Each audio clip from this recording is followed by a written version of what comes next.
Joe Rogan Podcast. Check it out. The Joe Rogan Experience. Train by day, Joe Rogan Podcast by night, all day. And we're up. What's up? All right. How are you, man? Pleasure to meet you. Thanks for having me on, Joe. It's a pleasure to meet Hey, you. my pleasure. You're a funny motherfucker, man. I Thank enjoy you, your man. shit. Thank you, man. How long Thank you been doing it? 23. Nice. Started in October of 2000. Did about 3.5 years in Philly with DeRosa, Big J, those guys, and then moved to New York at the end of 2003. Nice. Yeah, I was a teacher. I got a master's in special education. I was working with kids who had behavioral problems for about 8 years.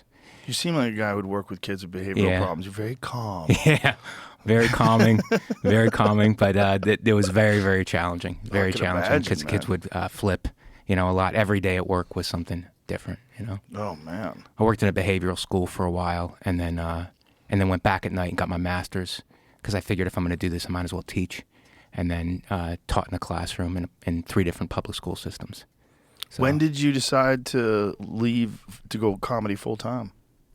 I started going to open mics. I was in a relationship and I thought we were going to get married and it broke up. I think a lot of comics have this story, where it's like a heartbreak situation. And then I was just on my own, kind of out there finishing up my master's. So I started just going to open mics at the Laugh House, which is not there anymore. It's a comedy club on South Street. And I just started going every Wednesday. And then I started going on Thursdays and a little bit more. And then I wasn't funny at first, I'd bomb. I would do okay, bomb, do okay, bomb. But I was like, I'm probably not going to be able to do this, but it's going to help me public speaking wise. It's going to help me somewhere down the line. I got a good vibe for it. So I was like, let me just keep doing it. And at that point, I was, alone and I was going through a tough time. So I was like, I kind of don't care if I fail. I kind of just don't care. I'm going to just fail and just figure it out and just keep coming at it. And because I'm a sensitive guy, so it's like, failure has been tough to take. So I just kept doing it. It kind of dropped off because I was going through a tough time. I didn't care about failure. So I just kept doing it and doing it and doing it. And then at the end of 2003, I was working a job I didn't want to do anymore. And I just decided to move to New York. And that's when it really, I don't know how much time you spent in New York. I know you're a Boston guy, but I'm a product of the New York City comedy clubs, really, is what I like to say. Just hopping, going from Just club hopping. to I mean, club. it's not so much like that anymore, but it used to be, I don't know how much time you spent there, but it was like you would just run from club to club to club to club to make money. Yeah. And that's how I would do it, and the big club was the Comedy Cellar, still is. Sure. But it's like the Boston Comedy Club. I started in New York the last days of the Boston Comedy Club. Oh, okay. With Nate and Dustin Chafin, a lot of these guys. So I started there, and then what you do is I'd go to an open mic first to make sure you got stage time, and then I would go to the Boston, and the Boston, different comics would run the weeknights. So you would go and hang out and see if you could get on. So and then I would do that, and then at the end of the night, you would go to the Cellar and just hang out. And just hanging out was a big thing back then because you just get your face around, get people to know who you are, and every club had every city has their different scene. And in New York, we'd end up at the Cellar with Patrice, Keith Robinson, Jim Norton, those guys. Yeah. And you'd hang out, and they would just break balls at the table. Different time, Yeah. Everybody would break balls, and then people would get to know you slowly.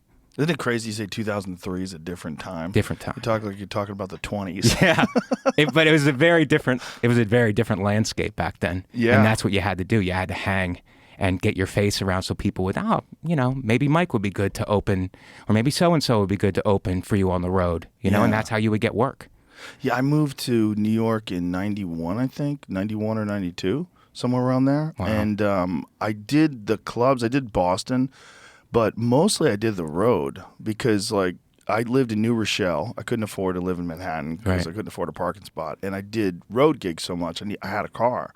And my thought was, I could do these little clubs, but I don't make any money. Or I Right. could do Long Island and Connecticut and Jersey, and Yeah. I could make $150, $200 for a show, Right. and I'd have money, Right. and I'd be able to do long sets. And I was always a big fan of Hicks, and I knew that Hicks, he did mostly the road, Right. and he did these real shitholes. Yeah. As good as he was, Yeah. I always thought that shitholes made shitty comics, Right.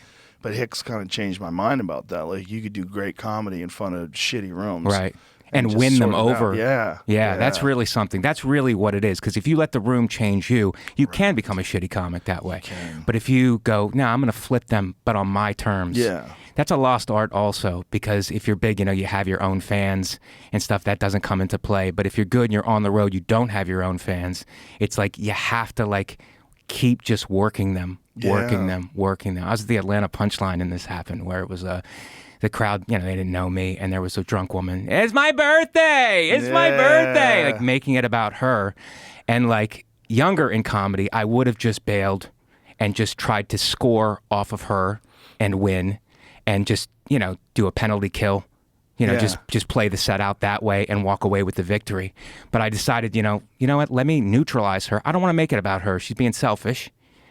Stay in the pocket, and I hadn't won the other people over yet. They were still on the fence about who's this guy. So it's like just keep coming, and then working them and bringing them to you and neutralize her because she's a distraction, and just keep bringing them. And at the end, like it was good. It was a good set. But I got off stage. I was like, oh my God, that was so much work, and nobody's going to know about it.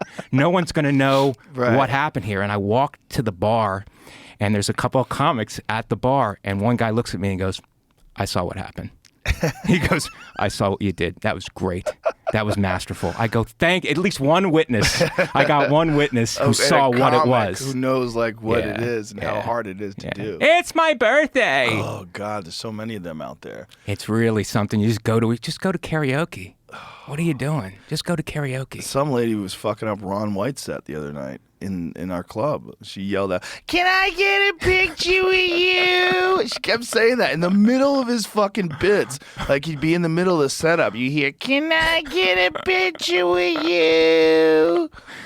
Oh, it's the worst. And it's really something, because the crowd's not on your side and you come too hard at her. You know what I mean? Then they're going to be like, whoa, what is this guy? This guy's angry now? It's like they kind of don't get the dynamic of what's happening. But if you just stand there like, miss, I love you. I don't want you to get kicked out, Just sit like, and eventually she just went to the bathroom anyway and just whatever. Did coke. Something. I think she was on it before. Maybe did more coke. Yeah. It's funny how you remember those sets like that. Like one set that you could, like, that was a breakthrough moment. Right.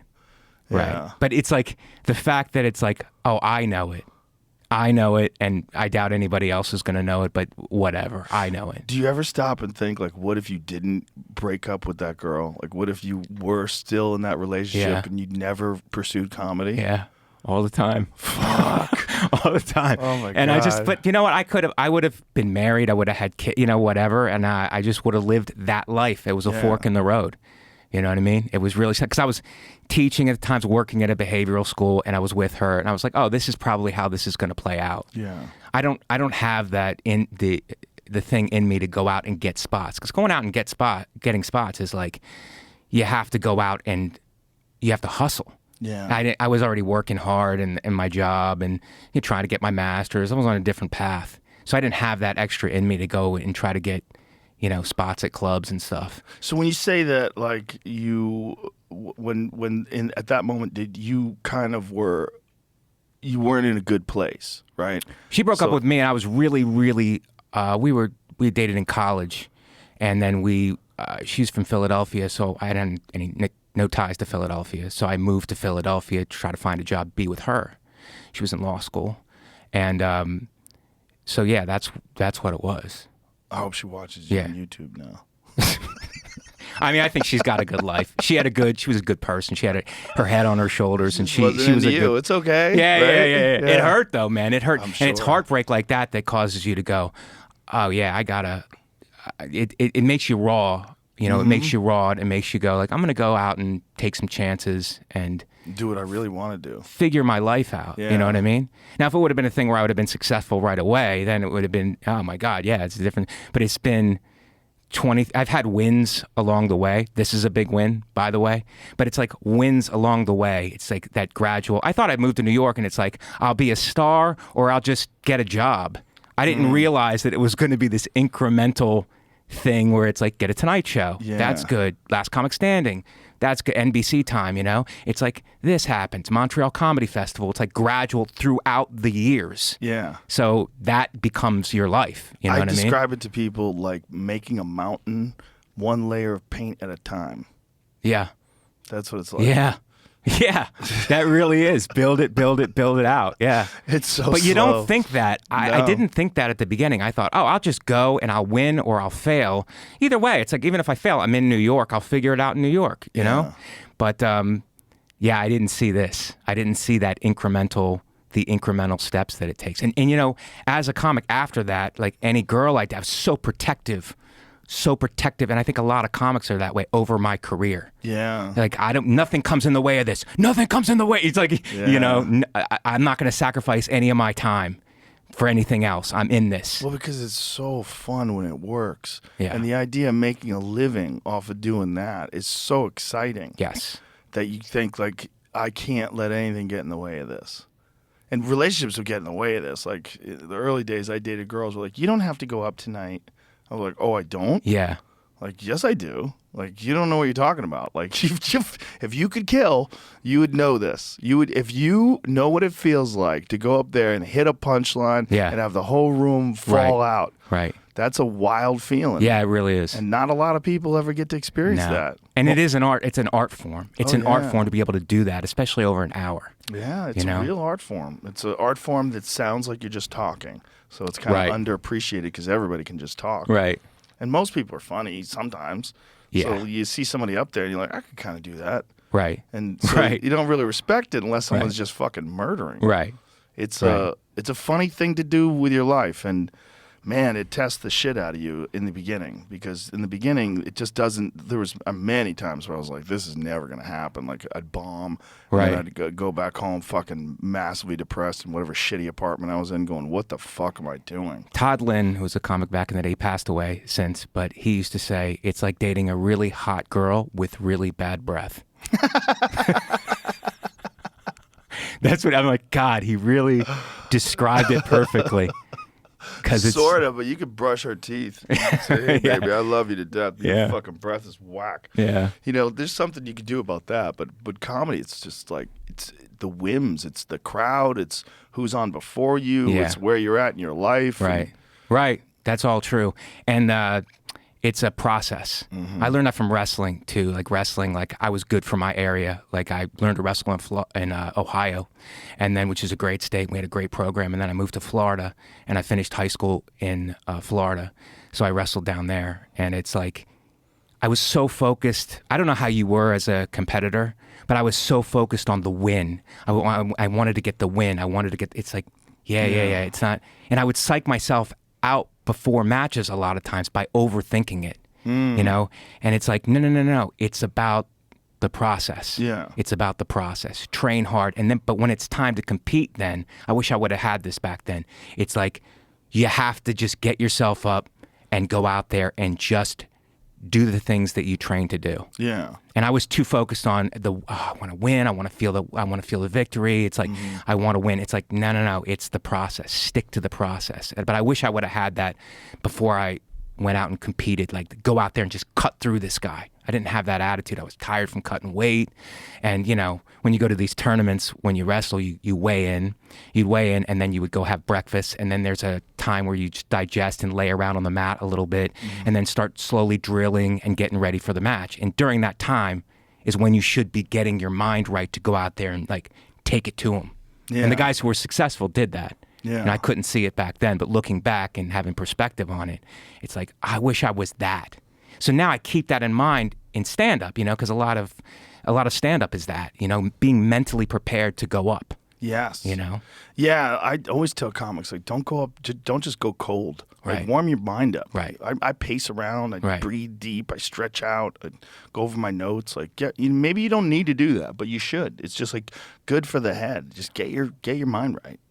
What do you think about before you go up? I mean, you're working these arenas now, these gigantic venues. So what do you think about before you go up? Well, arenas, one of the things that I do is I have index cards. So I write out before, I'll get there early, and I'll write out like just bullet points of all the sets or all the bits. and I'll put them on cards. Right. I'm like, this is on this subject, this is on that subject, and I'll lay them out on a coffee table. And writing that out just like cements it all in my head, solidifies it all in my head. And then it's just about getting fired up. By the time I'm getting to an arena, though, my set is rock solid. I don't. Yeah. That means I've done the clubs, I developed the hour, Right. and then I went to theaters, and I started feeling it. Oh, that's a great way to do it. Yeah, by the time you can't just go up in front of 16,000 people not knowing whether or not it's going to go well. Yeah. You know, you have to be tuned in and ready to go, and you gotta go out there with a lot of energy because these people like. They got fucking babysitters. Yeah. They bought the tickets a long time in Right. advance. It's a big deal for Yeah. them. You got to treat it like it's very important. Right. Yeah. Right. And just opening for Nate Bargatze, my friend who put my special on. Theater is a different, especially than the New York City clubs, because it's intimate in New York. Right. And on the road even. But it's like those theaters, it's like it can be overwhelming. And there's a lot of space to fill, it feels like. Yeah, it's a with the different low timing. ceilings, it's like a different different vibe. Yeah, it's a different vibe with more people. It's a different vibe with the bigger area, like you said, with the high ceilings. And it's also you're not connected to them. It's a show. You're up there. Yeah. One of the things that I really like is the round. When you do arenas in the round, because believe it or not, it's kind of intimate. Because even though there's like 16,000 people, there's people all around you, Right. and you're looking at them, and they're looking at the other people on the other side too. So it's this like big circle of people, Right. And it's oddly intimate. It's as weird as that sounds. That's really something. I know when I go, I was very connected to my jokes. I'm like, this is all about these jokes. It's all about these jokes. I'd fine tune them and everything. But then I started to realize the preparation is about your jokes, but it's also about two things. One, going up and having a good time. Yeah. You know what I mean? Like have fun with it. You did all the preparation. Now go up and be playful with them. Go up and be playful and be loose. I have to tell myself that because I'm connected to I'm just like, let's go to the jokes. And the other thing I started doing before I would go up is what you said. Love the crowd. Love them. Like, love them because they have hard lives. They're going through divorce, bankruptcy, all kinds of like problems. And they came out to get a break from that.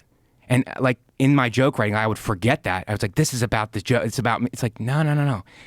Connect with them because they maybe need a break in their life, and be playful and, love them before you go up. That always helps. Even if the set goes bad and you have that mindset going up, it's much easier. It's much easier to deal with. Isn't it interesting that stand-up is such a big thing in terms of like how many people go to see it and how many people love it and, how many shows there are on the country at any given time. It's a huge art form in terms of like how many people pay for it. But very few people share how they do it and no one teaches it. Right. It's like no one can teach you how to do your way because your way is different than Nate's way. Right. Nate's way is different than Ari Shafir's way. Yeah. Like everybody's got their own style and their own thing, Right. and you kind of got to teach yourself. And all these things you're saying, like knowing how to just go out and love those people, have a good time, be playful. Like you got to learn that on your own. But that's my thing because I'm connected to the jokes. Like if you're a guy with a ton of charisma and no act, like you have a different set of struggles. Mm-hmm. You know what I mean? Yeah. So it's like, that my thing is like, don't be too connected, be loose with the jokes. And as I've had more experience, it's easier. Obviously you get your stage presence down. It's a long, brutal process. And it's funny that the mindset of a competitor, like your mindset of, that can kind of get in the way sometimes. You think? Because you get so focused on, Right. Like you're saying, like the jokes, and you got to realize, like, no, this is a fun thing that you're doing. Like you can't get too intense about it. Right.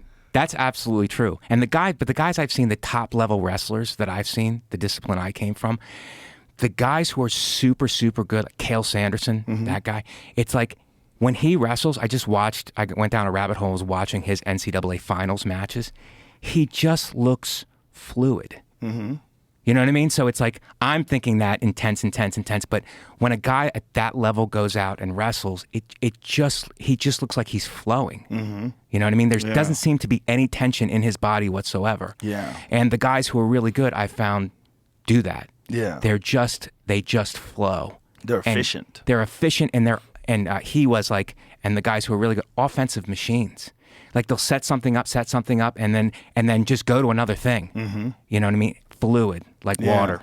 You know? Yeah, I feel like wrestling is one of those things that is one of the most difficult sports to compete in, and yet one of the most underappreciated in terms of like public perception. There's no real professional avenue other than like MMA or pro wrestling, which is like entertainment. But it's so hard to do. It's kind of interesting how many sports become really popular, and in terms of like being something that people pay to see. But wrestling never did that. Right. It never connected. Weird. No, I could see that. I could see why, though. I could see it just because if you to the untrained eye, it just looks like two guys especially if the two guys are at a high level, it's very like strategic what they're doing, and sometimes there could be not much action because they're just trying to get position, and the other guy's so good at staying in position. Yeah. It's like it can be like a standoff that way. So I understand why it's not entertaining to the eye a lot of times. I kind of do, but I kind of feel like it could have been. It feels like, I mean, how's baseball popular?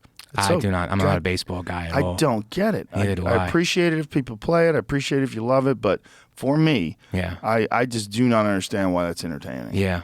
And yet it's the big American pastime. Right.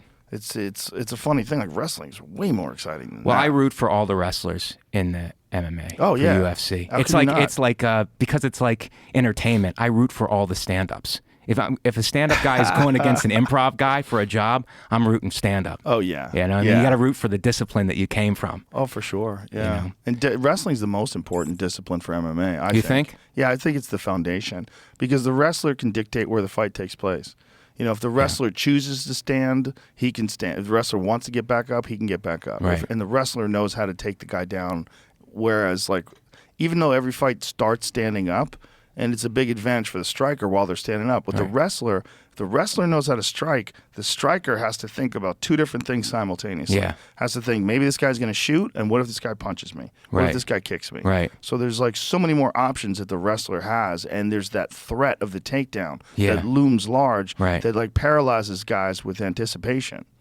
It's the most important foundation. It's everything in MMA. If you can't wrestle, good luck, because unless you can land a wild shot like Right. Jorge Masvidal and Ben Askren, Yeah. unless you get that wild shot off right away and knock the guy out, it's a long night against one of the best wrestlers. Right. And that wild shot, are you going to be able to do that every time? Most likely, no. Yeah. Yeah. If you look at like overall success rate, wrestlers have a huge percentage of wins in Right. MMA, and the really good guys like Bo Nickel, Yeah. like right away you Right. see him dominating guys with like Right. all this experience, Right. because his skill set, that one skill that he has wrestling, he's so much better than everybody else. Yeah.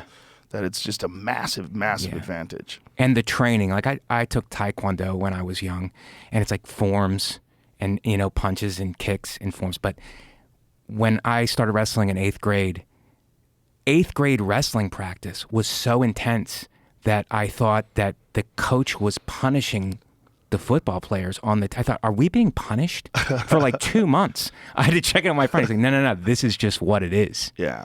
And it's so. I wrestled 1 year in high school, and I couldn't believe how hard it was. I would remember going home, and my legs were so sore after running stadium stairs that I could barely walk. Yeah. And I was like, this is fucking horrible.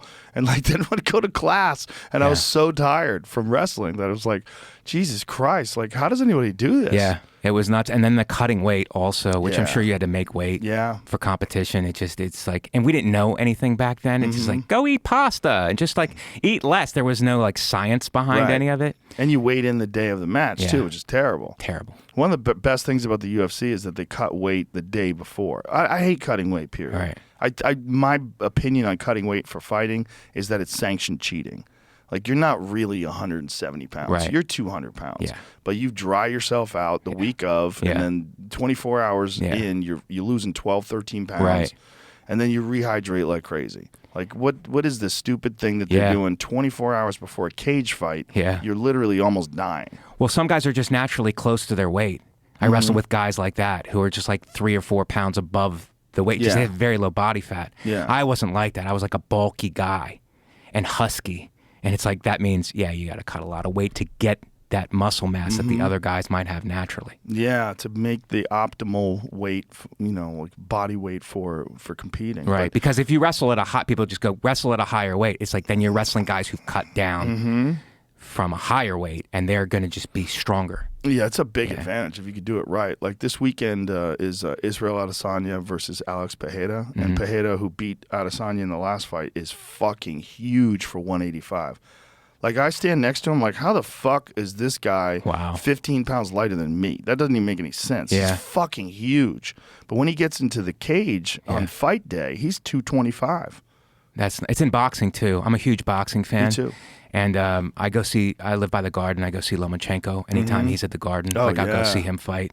He's unreal. But it's like he's going to fight Devin Haney. That's a great fight. But it's a great fight. I'm so happy it's excited. happening. Yeah, I'm so at 135. excited about But Haney, I think, cuts down from 150, 160, something like that. He's walking around, and but that's just Loma's tiny. Loma's a For smaller that, guy. Yeah, he's much smaller than those guys, and that you saw that in the Teofimo Lopez fight. Like Lopez is big, Huge, scary. Yeah. It's just that power is just such a big advantage Yeah. for a big guy who cuts a lot of weight to get to 35. Right. But Yeah. Loma won't go down. He won't go down to No. 130. He's like, nah, I want the challenge. I think he wants a challenge. A lot of these Ukraine, these Eastern Bloc guys, like they want the smoke, man. They want the challenge. They do, but I was a little disappointed in his perceptions of the Lopez fight after he lost. Like, he thought he won that fight. I was like, that's crazy. I mean, you could see halfway through the fight, his corner must have been telling him, you're in trouble. Yeah. Because he picked up the pace like halfway through that fight. It was too late, obviously. He made adjustments, and he had a big 11th round. Yeah. I remember in the 11th, he was really putting it on him, and I was like, oh, man, maybe Loma's going to take this. Yeah. And then the 12th, Lopez came out strong. Right. That kid has such a hard jab, too. It's such a dangerous jab to get through.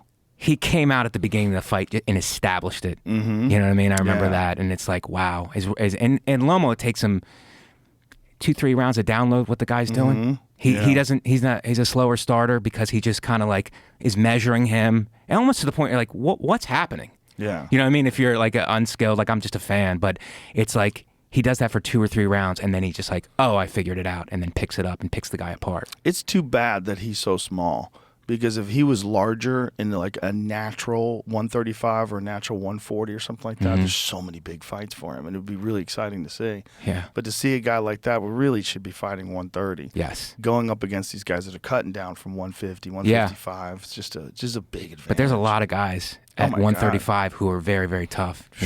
The Tank Ryan fight. Oh, yeah, that's a Can't wait big- to see that. Ooh, I'm that's a so big happy fight. that got made. Yeah, me too. I'm really interested. Like, I'm a giant Gervonta fan. I Yeah. think that guy's so unusual. Yeah. His style's so unusual, and his like patience. Yes. Yeah. The Leo Santa Cruz fight was really something for me because Leo Santa Cruz is a technician. He's great, Mexican style, but he's also a technician. And that fight was very close before Tank stopped him. Yeah. But he has that power that can end it. But he finds these openings and Yeah. he sees them, but he doesn't go after them right away. He waits for the right time. He's Right. so patient. Right. Like when you watch the early rounds of his fights, he's like at a world champions that are competing today at the highest level. He probably has the lowest punch count in the early rounds. Yeah. Because he just wait, but he also knows he's got that nuclear option that if he can fucking crack you, most likely he's going to take you out. He's got Right. massive confidence in that. But the thing is, can you rely on that? You know what I mean? Right. Because at the end, that Pitbull Cruz fight, it's like that was very close. Pitbull Cruz is a tough guy, Mexican, just staying in the pocket with him. You know what I mean? So it's like a Deontay Wilder thing where it's like you're just waiting on that one punch, but it's like Right. you can't lose every round up to that either. Right, You know what I mean? Right. Yeah, it's interesting, right? Like you don't know whether someone's ever going to be able to figure that out, or whether or not he's just going to keep cracking people. Yeah. So it's part of the fun of watching it. I've talked to a lot of like real boxing purists. It's like you can't rely on that style. Right. He's got to be busier. When he gets to the best guys, it's not going to work out. Like, well, we'll see. Yeah. We'll see because there's so many good guys. Yeah. Shakur Stevenson. Shakur Devin Stevens was Haney. at 130. I'd like to see him and Lomachenko. Yes. Even the guy that Lomachenko just beat, Ortiz, which was a sparring partner years ago. Yeah. He looked great. I was at that fight. Yeah. He looked unreal. Yeah, he looked unreal. But for Lomachenko, that was a great adjustment after the Lopez fight too, right? Yeah. I mean, he really looked like he's coming. Yeah. And he apparently had some shoulder surgery, Yes, he was too. hurt. Yeah. I think he Yeah. got hurt halfway through the Teofimo fight, to be honest.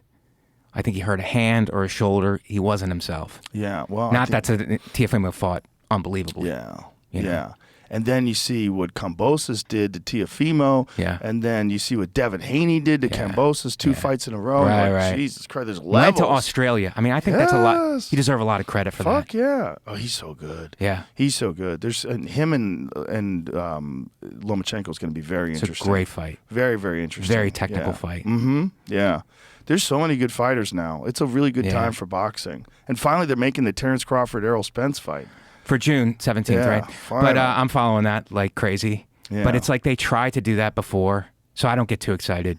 I don't know Until why, they actually make what's it. going on with that. That I was mean- weird. Like when Terrence decided to fight that other dude for his last fight, and everybody's like, "What the fuck? Like, I thought you were gonna fight Errol Spence. Yeah. Like, now it's all falling apart." Yeah. And, luckily they made it though. So if it's signed and ready to go for But June, it's not signed yet, is it? I don't know. I mean, they're Yeah. announcing it. They're talking. They're about announcing it. They're announcing they have plans They do for it. weird shit with Yeah. boxing like that, like Usyk and Tyson Fury. I thought it was a done deal. Like, look, it's happening, and now it gets to this point where Tyson Fury is like, "I want 70%. I'm the fucking Gypsy King. I want Yeah. 70%." And Usyk's like, "Okay, 70%," and it still fell apart. Like, He I don't- offered him 70-30. yeah, and he took it. I didn't think that Usyk. No one thought Usyk was going to take that. He goes, "No, I'll take it." Yeah, he wants to win. He wants the fight. He wants the legacy. Unreal. Yeah. I mean, yeah, Tyson is more of a draw. Yeah. So I understand that. But Usyk has 3 belts. Yeah, but Tyson's more of a draw. Yeah. Like, if you can do 70-30 and you'll still make a shit ton of money, I mean, that's a fucking big fight. I mean, that's a worldwide, Huge. gigantic, Huge. $200 million fight. So he'll make 30% of that. Fine. Yeah, but I think the sticking point was the rematch clause.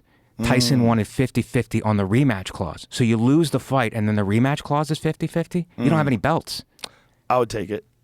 I think it's still worth it because the name, it's like what brings asses in seats, right? It's the name. If they have the rematch and Usyk instead decides to fight, whether it's Wilder or whoever, it's not going to be as big a fight. Right. Anthony Joshua, it's not going to be as big a Right. fight. The big fight is Tyson Fury. I think that's reasonable. 70-30, if you could beat me, 50-50. I think it's reasonable. Yeah, but after the 70-30, you're going, all right, you're pushing me. But he's And the then- Gypsy King. Yeah. He's the No, fuck. I know he's a huge draw. I know he's a huge draw. the biggest fucking draw in heavyweight boxing. And he might be the best heavyweight ever. He's a fucking freak of nature. Yeah. I mean, he really is. And he's such a personality. I mean, Yeah, he sings that song after the... He sings after the... I'm like, this is pretty good. The sings song is Bye Bye pretty Miss good. American Pie. It's unbelievable. Yeah, he's like an entertainer.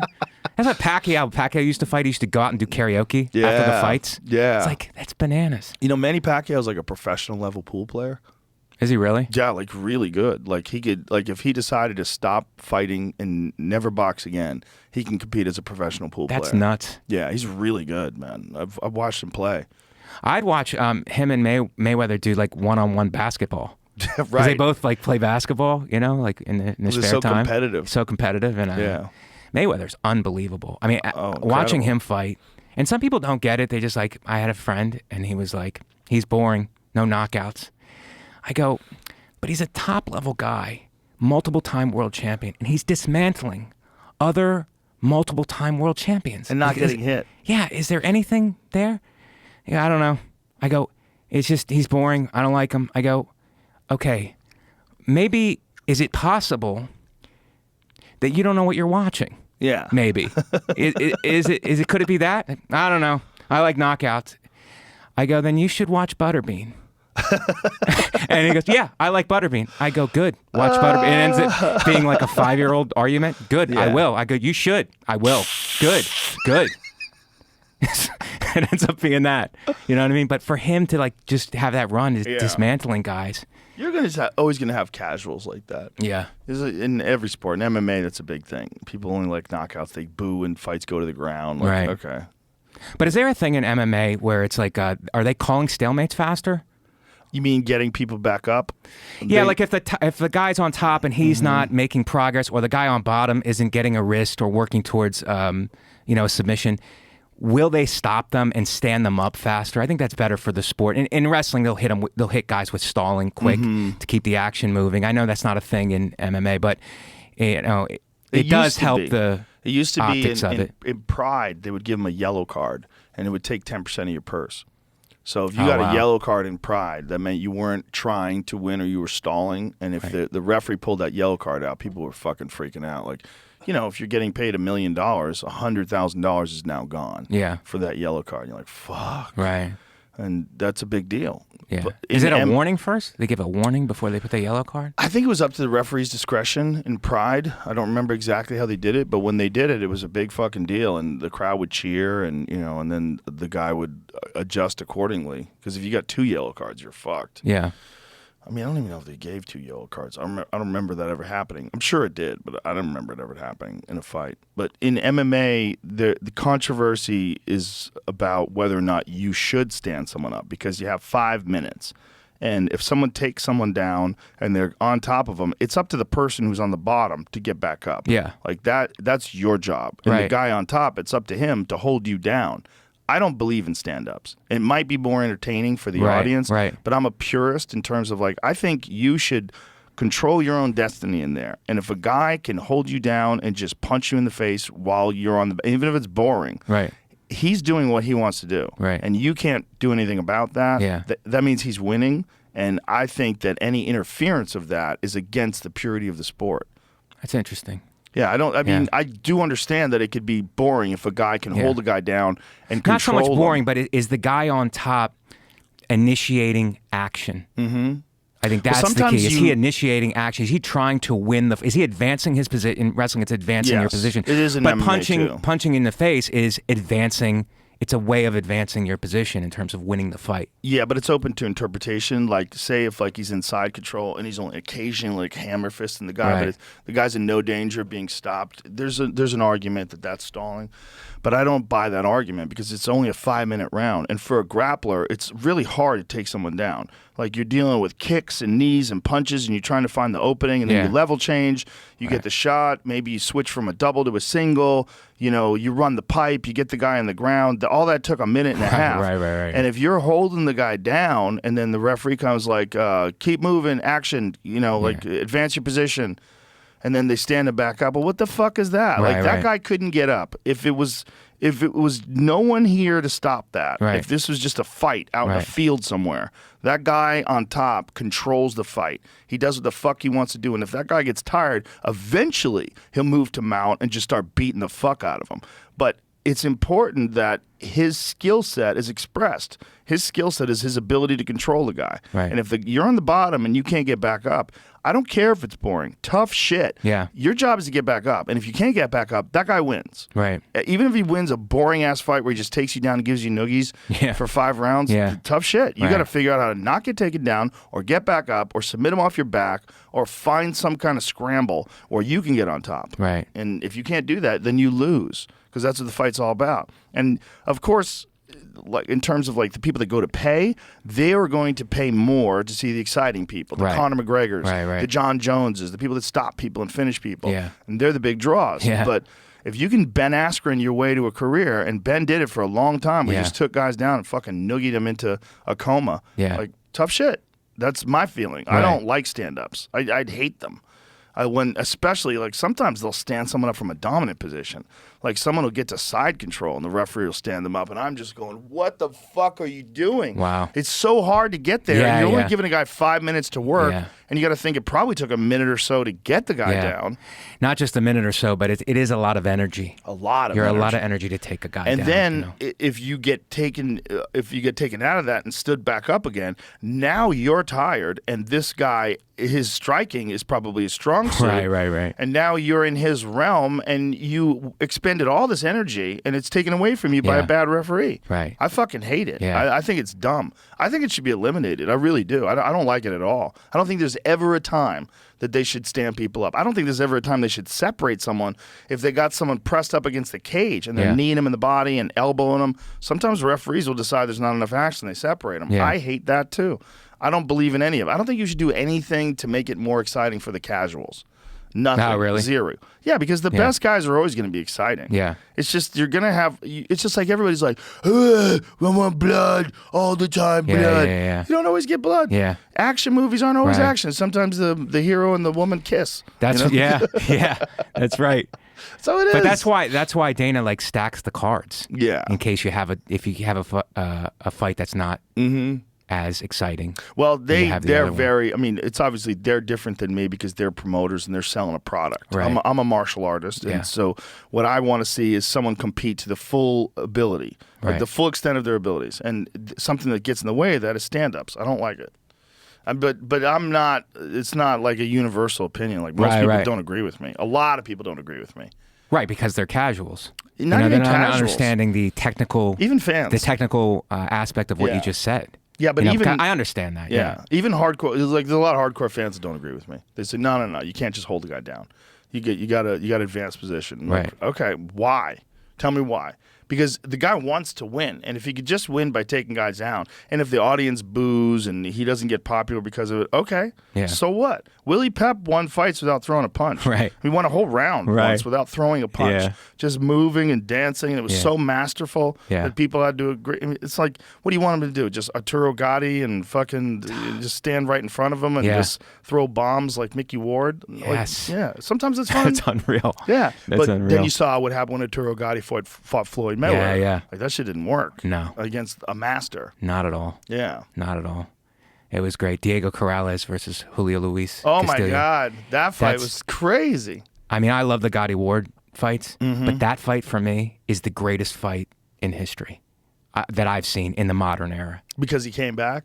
The first 10 they're just, you expected Diego because of his reach to keep him on the outside, and he didn't. He just stood in a phone booth with him, and they just traded, and it was as the round, like, you're like, oh my God, can this continue? Right. They're just in a phone booth and just at a high skill level working on the inside, both of them, and just trading brutal shots and nobody taking a step backwards. Yeah. And it was unreal. And then the 10th round where he gets knocked down and he spits the mouthpiece out, Goosen puts it back in, and then he stops. I mean, it was just Insane. I think they play that. I'm sorry. I think they play that at corporate retreats. They play round 10 of that. They should play the whole fight, but they play round 10 of that fight in corporate retreats to be like, just never give up. You never give up. Sometimes you should give up. It's that round 10. I mean, Yeah. it's almost like it's like watching a Rocky movie. Yeah, there it is. It's emotional to watch. Oh my God, it was You know? it was an And look at his incredible eye. fight. Yeah. It was an incredible fight, and he was in real trouble multiple trouble. times in that Yes. fight. And when he got dropped, I mean, there was several times where it looked like the end. Look at that left hook. Oh my God. I mean, did you see the Caleb Plant Benavidez fight last weekend? Yes. Fucking hey, man. yeah. Look at And this. you know what? And that's a good stoppage. That's a Yeah. good stoppage too. Oh, yeah, he he was looked like he gone. was out on his feet. But you could make an argument that Corrales could have got stopped earlier than that too. Yeah. I mean, it's one of those things. It's very subjective. Like, Yeah. Referees have stopped fights for way less. Before. Well, the Fury Deontay Wilder fight, where he's down and he opens his eyes. Yep. The famous he opens his eyes and gets back up. Jack Reese is the ref, I think, and Deontay's camp was complaining that he wasn't counting whatever. But it's Yeah. like Jack Reese is great. He's a great ref. He always gives the guy the opportunity. He's like, I'm going to count the tape. Gives the opportunity for the guy to get up. Just you never thought Fury was getting up. No way. His eyes were closed And on he's the ground. laying He get on hit his with that back thunder, with man. his arms above his head, like he's just flatlined. It's unbelievable. And then he rises and wins the rest of the Yeah. round, which is crazy. And that win for the rest of the round made the blueprint for the second fight because he realized like Wilder has a hard time when people put him on his heels, Right. When people back him up, and so Right. then he came out the second fight just backing him up and Yeah. stopped him. Yeah. Yeah, look at that. Yeah. I mean, look at this. His arms are flailed to the side. Yeah. His eyes are rolled back. And he looks like he's done. Yeah. He And really he does. looks at the referee. The referee's counting. He goes, "Okay, back to work." Right. And I was watching at home. I remember screaming, "Oh my God!" Yeah. I was by myself, screaming, "Oh my God!" And then he got back up. I was like, "Wait, no way, no way!" And he's like, "I'm fine. Let's go." And the referee says, "Okay." Walk to here. That's great. Look at this fucking shot, too. My Jesus. God. And the right hand before it, Right. too. So he cracks him Yeah. with the right hand. Boom! And nobody punches harder than Deontay Wilder. He's unreal. He's got the touch of God in I his mean, hands. those two. I didn't see the first. Those 2 punches are unbelievable. And look, Wilder's 100% convinced as he walks off that it's over. Yeah. And he makes the throat cut thing. Yeah. He does a little dance. And then you see the look in his eyes when Tyson gets up. He's like, oh, shit. How? Look at this. He does the throat cut thing. I mean, nobody on earth other than Tyson Fury is getting up there. Right. Which is so crazy. Deontay Wilder's the greatest knockout artist in the history of the heavyweight division. There's no one that's had one-punch knockouts like that guy. The Luis Ortiz fight just catches him on the forehead and was losing. flatlines Was him. losing every Yes. round. Yes. Yeah. I mean, and then you see Deontay's like, I can't believe this motherfucker is still up. And then there's also like an emotional thing that happened. Look at the wildness of Deontay. Yeah. To be able to survive that. First of all, I mean, I have a huge respect for mental toughness, and the mental toughness it takes to get up. Yeah. And then you know the guy who just did that to you is waiting on the other side of the ring to come and do it again. And then he moves forward. He survives the initial barrage, and then he starts moving forward. Then he dings Deontay. And you see Deontay got rocked at one point in time, and he starts pushing him back. I'm like, oh, my God, he won the rest of the round. Like, he literally made it like a 9-9 round. Yes. Which is crazy. I love that. Yeah. But I love the fortitude that it takes in that moment to compose first of all, the mental toughness to get up, and then the fortitude. All of these intangibles, like I'm a boxing guy, but it's all of these underlying things which makes me love the sport. Mm-hmm. You know, the composure that it takes. You know, it's really unbelievable. That's why I love the sport so much. Well, you're not a casual. Look at him. He's dancing. It's great. Like he thought it was. Now walk through, look in his face when he sees Tyson get up. Like they start counting him, and he's like, "This fight is fucking over." I don't know if they're going to show it here, but there's a look where you see Deontay's face. Like right there, he's like, oh, shit. I don't believe this. Let me start breathing differently. Let me start breathing differently because I got to go finish the job here. Yeah. And then he gets up, and, Deontay, I'm sure, thought he was going to put him away. He puts everybody away. Right. But they're talking now about Deontay versus, I think they're talking about Andy Ruiz. That's a great Deontay. one, too. That's a great one. But they might be also talking about Deontay and Usyk because I think Usyk is open now. I just hope they put that fight together. Just figure it out, boys. Yeah. That's the fight. Yeah. The fight's Tyson Fury and Usyk. It's the undisputed World Heavyweight Championship. Deontay Wilder training as promoter cancels another Vegas date. Okay. So Andy Ruiz Jr. potentially is now canceled. See, that's the thing that boxing does. It drives me nuts. They set these fights up, they get your dick hard, and then they pull them away from you like fucking Lucy with this football. Yeah, that's right. That's right. But I think the thing is, like the Crawford Spence date, it's like we're floating the date of June 17th. It's like, all right, because that gets everybody's hopes up for it. And then they go, well, now we got to negotiate. We got to come to the table. And it's like, how's that going to go? It didn't go well last time. And as a result, Terrence, I think, just got frustrated with the negotiations. So it's like, I'm just going to fight somebody. You don't think I'll walk away. I'll go fight somebody else. Is saying it's April Fool's because they reported on April 1st? Is that what they're saying? I was trying to figure it out too. But this is the best I could get. Was that last he said is it's April Fool's. Yeah, what does that mean? So announced April 22nd during Gervonta Davis. Oh, so it will be announced. So they're hoping it will be announced. If Crawford isn't playing around, it will disappoint many fans who want to see him fight Spence. Yeah, that's the big fight at welterweight. That's a big fight. Right. But I think if they don't make the fight, then they have to fight the number one contender then. Mm-hmm. There's Virgil Ortiz at 147. There's Boots Ennis, who's a guy out of Philly who's unreal. Is amazing. Okay, so you got to fight that.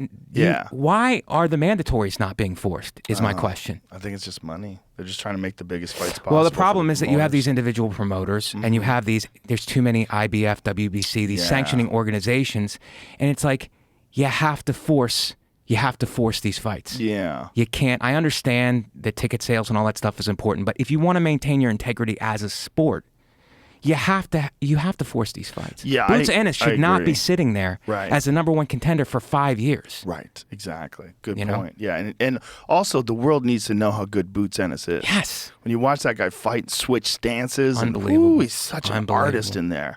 He's so exciting. Yeah. And hopefully people will catch on. But you do run the risk of like a guy like that not being recognized because he's in this sort of weird situation where other people are getting shots and he doesn't. Right. But it's a weird situation because I think Teddy Atlas has said this on multiple occasions. It's structured badly. The sport is structured badly. Whereas like in UFC, it's Dana making the decisions. Yeah. And you need that. You need a guy at the top going, no, this is going to happen. Yeah. And if you don't want it to happen, or if a guy's having personal problems like John Jones or whatever that was, like, okay, I mean, you're still a legend and you will get the shot when you're ready to come back. But the show goes on. Tom Brady, gets hurt, rips his knee. Football doesn't stop. Right. Yeah. There's a great advantage that the UFC has in being the promoter. And so it's the organization, it's the sanctioning body, and it's also the promoter. Right. But it does take away leverage from the fighters. Like, you can't say, I want 70-30. You can't say, Right. like, the way that boxing is, there's too many promoters and there's too many world titles. Right. But the opposite is the UFC, where it's like, there's really only one title that means something.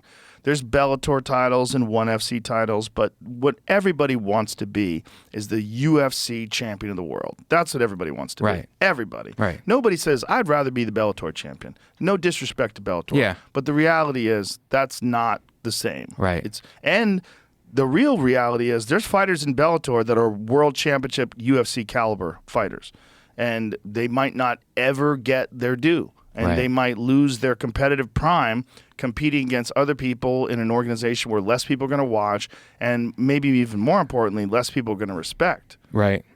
So it's. But you in know, it's boxing, tricky. you can't fight once a year. No. You can't fight once every 18 months and expect me to still be interested in what you're doing. Right. Like, you have to fight more. You have to fight like 3, to Canelo's credit, and 3-4 times a year. Yeah. I understand these camps are like 12 weeks now, and that's brutal. It's brutal, the preparation. But, 3-4 times a year. I mean, if you're fighting every 2 years, it's like it holds up the division. Yep. And it's less competition. It does, and there's so many big fights. The Canelo thing is very interesting, right? Because he loses to Bivol, and then he comes back and beats Triple G and looks pretty good, but then he had to get wrist surgery. Right. And, then you see what Benavidez did to Plant. Like, Benavidez beat the fuck Yes, out he of did. Caleb Plant. Yeah. And how tough is Caleb Plant? Caleb Plant is so tough, and he's God. a very, very skilled guy. Man. Damn, he's so tough. skilled guy. He was an Yeah. Olympian. He was an Yeah. Olympian.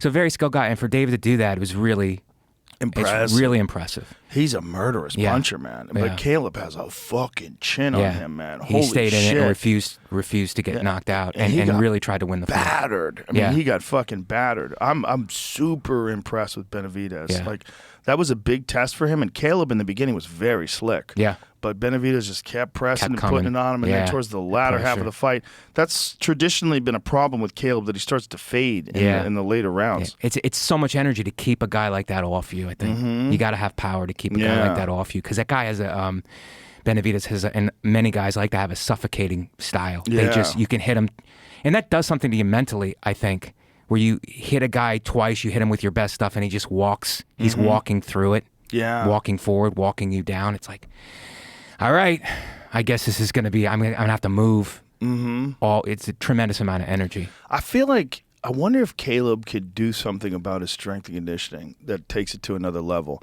Because I feel like if he could maintain the kind of pace that he has in the early rounds of the Canelo fight, Right. the early rounds of the Benavidez fight, if he can do that, like, man, it's going to be really hard for people to fuck with him. Yeah. But he has there's a noticeable slowing down Right. that happens. And I wonder if that's psychological. I don't know how you would mimic that pressure. Like, I've never been in a fight camp Right. before, so I don't know how you would mimic that pressure in sparring. I think it would have to be in strength and conditioning. I think you would have to all out dedicate yourself to taking your VO2 max to a completely new level. Yeah. And you would have to, like, really dedicate yourself in that regard to just absolutely annihilating your boundaries and pushing your strength and conditioning Right. to the point where you can get, like, there was this guy, BJ Penn, who's one of the greatest MMA fighters of all time. And there's one point in time where BJ Penn, he started training with Marv Marinovich.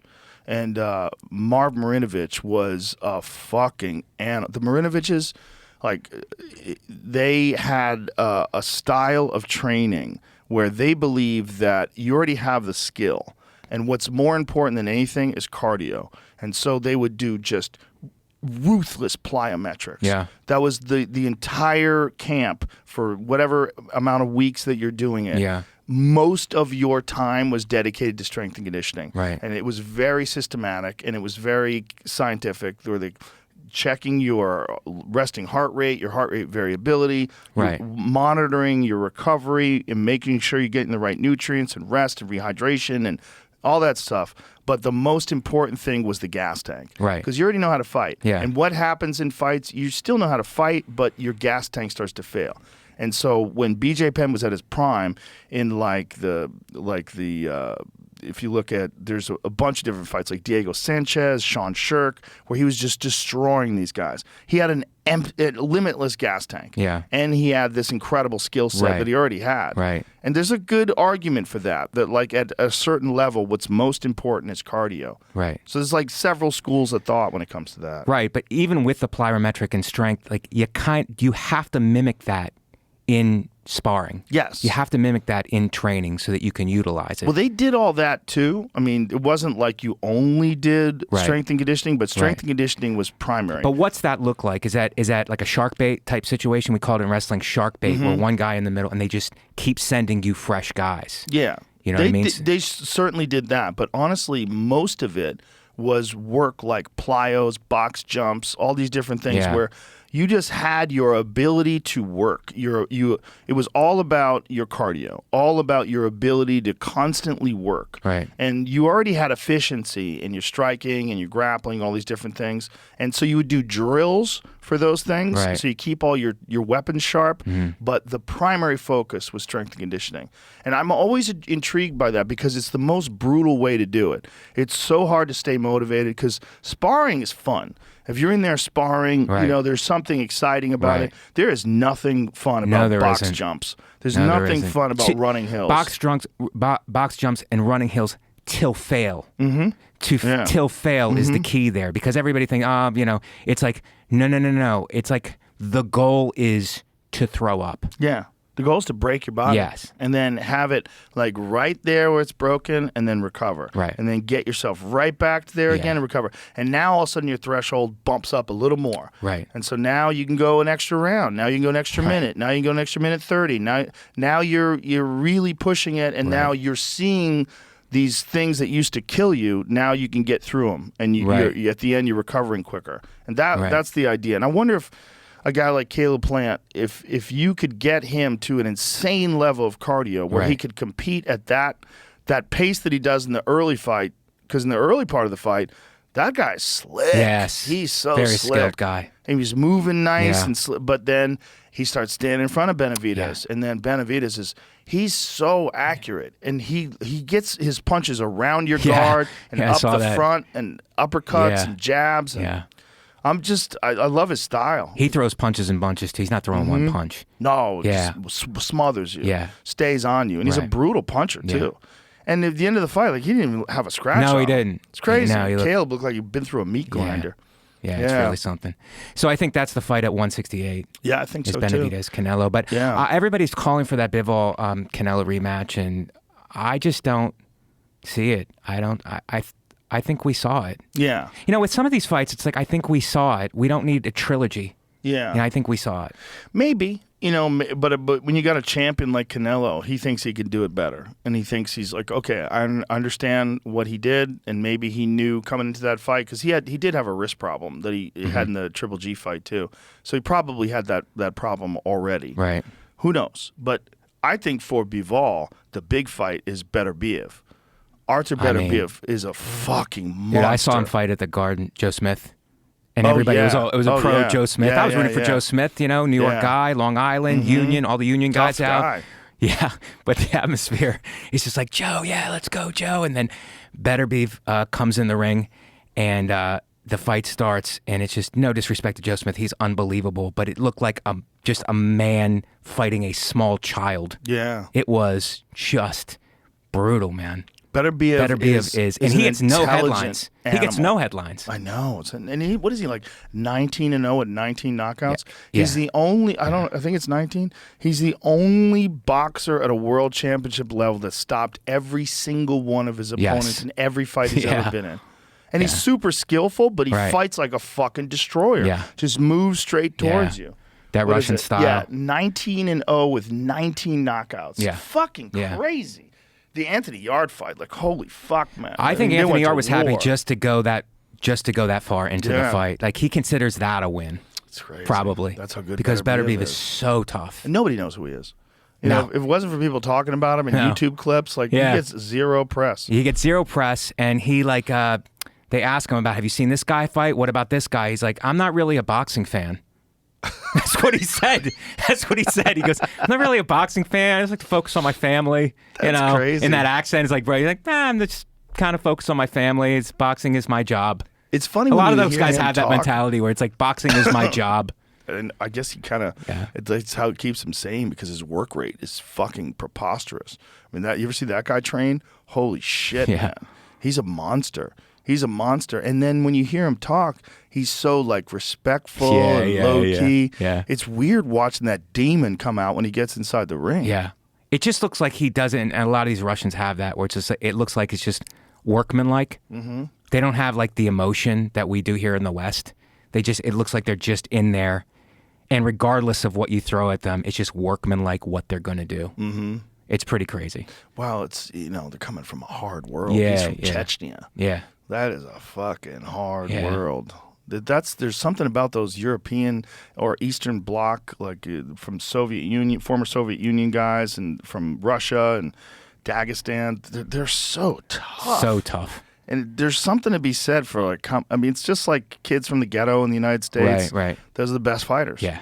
People who just came from the heart, like Mike Tyson coming from Brownsville. It's like, those are the people from Bedford Stuy. Those are the people that are just the fucking monsters. And then in with there.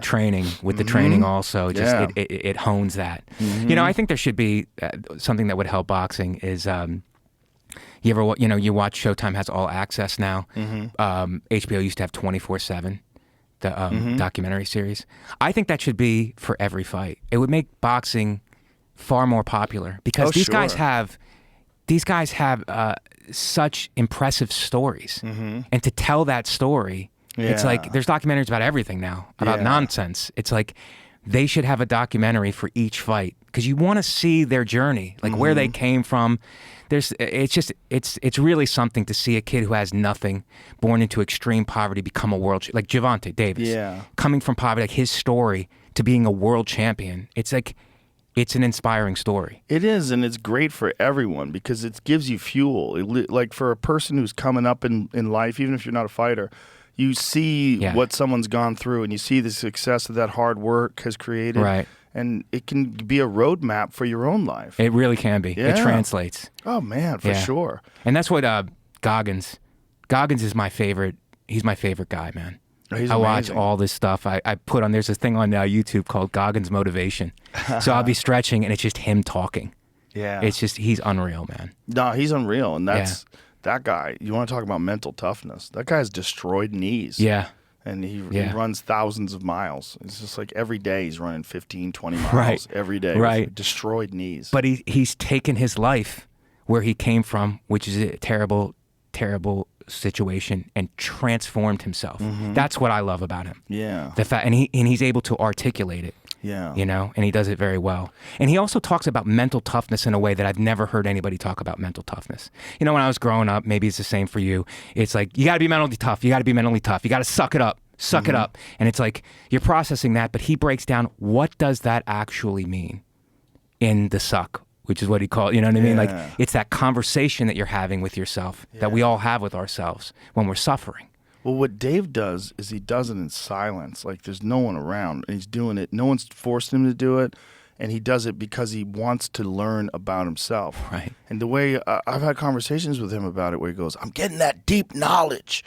When I'm suffering, when I'm out there running those miles, I get that deep knowledge. I'm downloading information. Like, the way he's thinking about it, like his fucking heart is pounding, his knees are aching. Yeah. He doesn't want to keep going, but he's like finding his own threshold, finding his own limitations, and then knowing that he can push through that because he's done it before. I mean, he's almost died like multiple times with rhabdo and doing those 200-mile races and pissing fucking Diet Coke out of his dick. So that's what it looks like. It's fucking, your body's breaking down. Your kidneys are breaking down. And, you know, the guy goes to the hospital. He ran, I think it was the Moab 240. They had to take him out of the race because he got rhabdo. So he goes to the hospital, recovers, goes back to the spot where they had to pull him, and finishes the race. God, I love that. God, I love that. He's like, you're not beating me. That's so great. He's like, I'm going to complete this fucking race, even if it's so 2 great. weeks later. Yeah. Yeah, drop me off at the spot where I stopped. That's amazing. Yeah. It's inspiring. It's very, It's also very him inspiring. also talking about shutting out the noise. Because it just, that's the society we live in now. Yeah. There's a lot of noise around. There's a lot of things that can addict you. And I think you have to be more disciplined now than ever. Yeah. You know what I mean? For the kids coming up too, it's like, all this stuff wasn't around when we were coming up. You know what I mean? It's like social media and all this other stuff that's just not good for you. And he talks about going silent and just quieting your mind and focusing. You know, on the other hand, for fighters, the good aspect of the digital world that we live in now is you have access to like Marvin Hagler versus Tommy Hearns. You know, you could watch Vito Antuofermo fight. You can watch all these people from bygone days where you could see their technique and their movement and what they did. And you can get inspiration from that instantaneously off your phone. Yes. I mean, I do love that. Fuck, it's incredible. And that's why people are so good today in everything. In everything. In comedy. You're seeing these comedians. I'm watching these fucking door guys that we have hired at the mothership. And these fucking guys are like 3 years in, and they're like, I just watch comedy on YouTube. I'm constantly watching comedy. And you're watching them on stage like, these guys are kind of advanced. Yeah. For 3 years in, I was fucking terrible. I was terrible 3 years in. And these guys are doing really well. They have good structure. Their jokes are written well. Good stage presence. They have an understanding of it that's a next level because they've seen the Rodney Dangerfields, the Eddie Murphy, the Chris Rock. They've seen all these people, and they get a sense of what it's all about. Whereas those guys had to get it from being in the clubs, only from being in the clubs.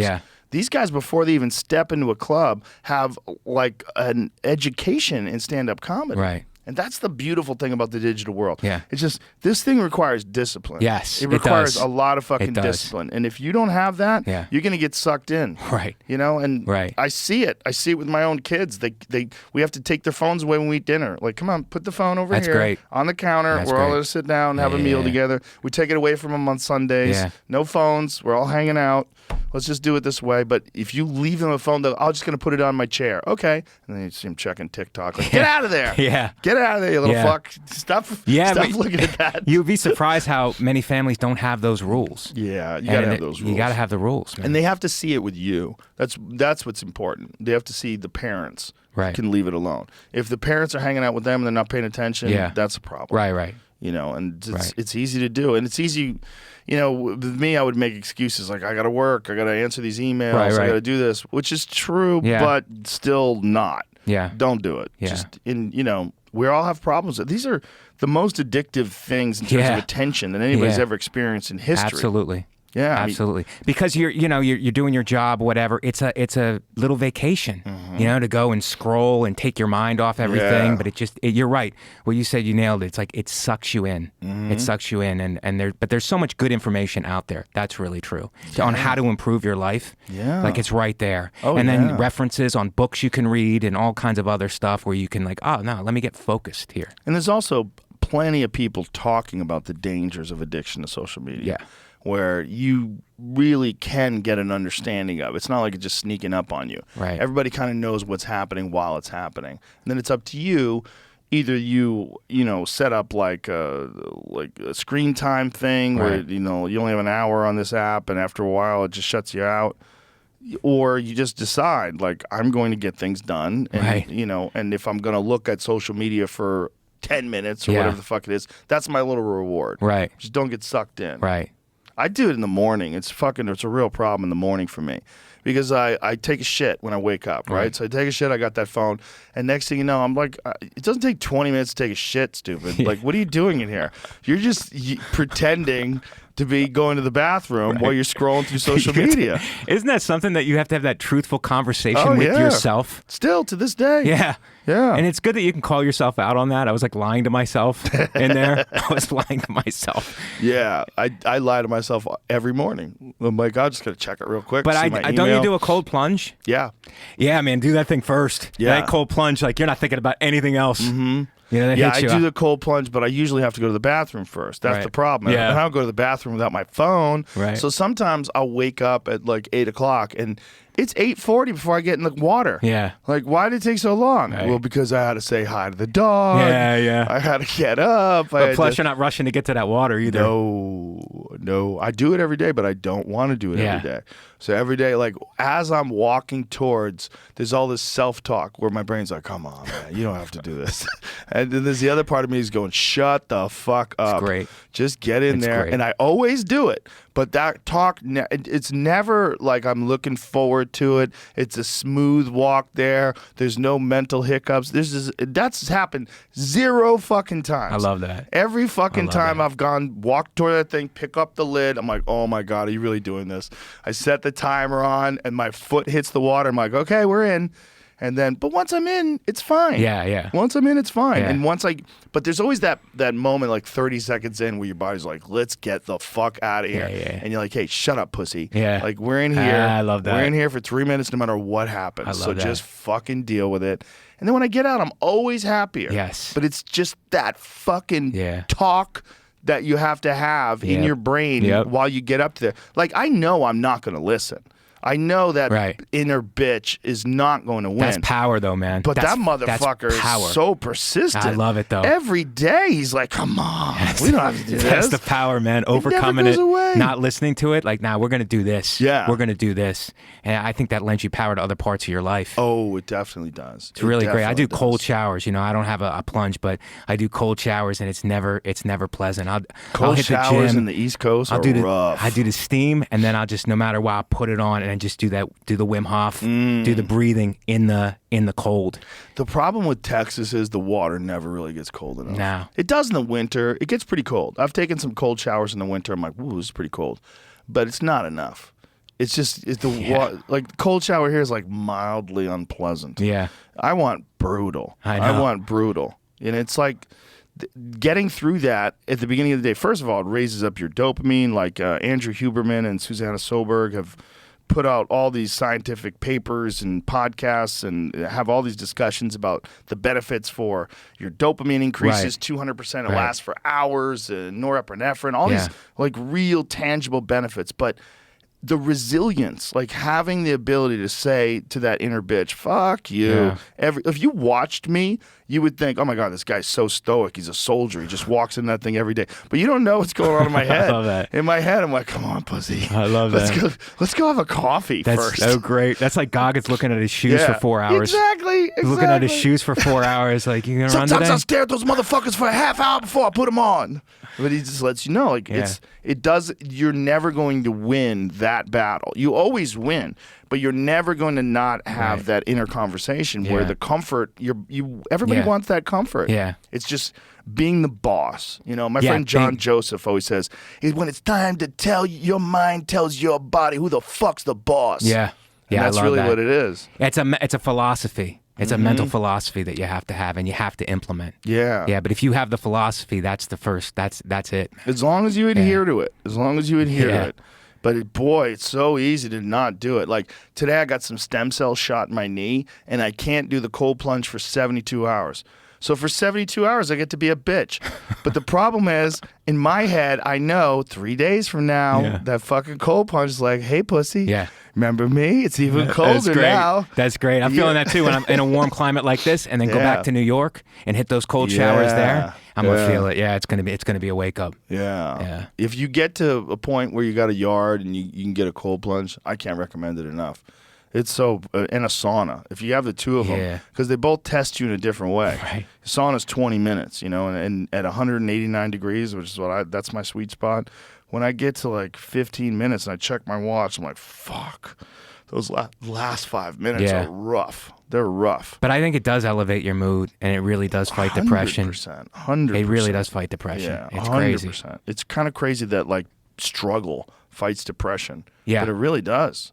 If you don't have any physical struggle in Right. your life and you're just dealing with the anxiety of existence, like that's what I find when I get hurt. When I get injured and I have to take a few days off, Right. I'm like, boy, do I rely on that for my mood Yeah. and to just Yeah. to overcome Yeah. adversity and just Right.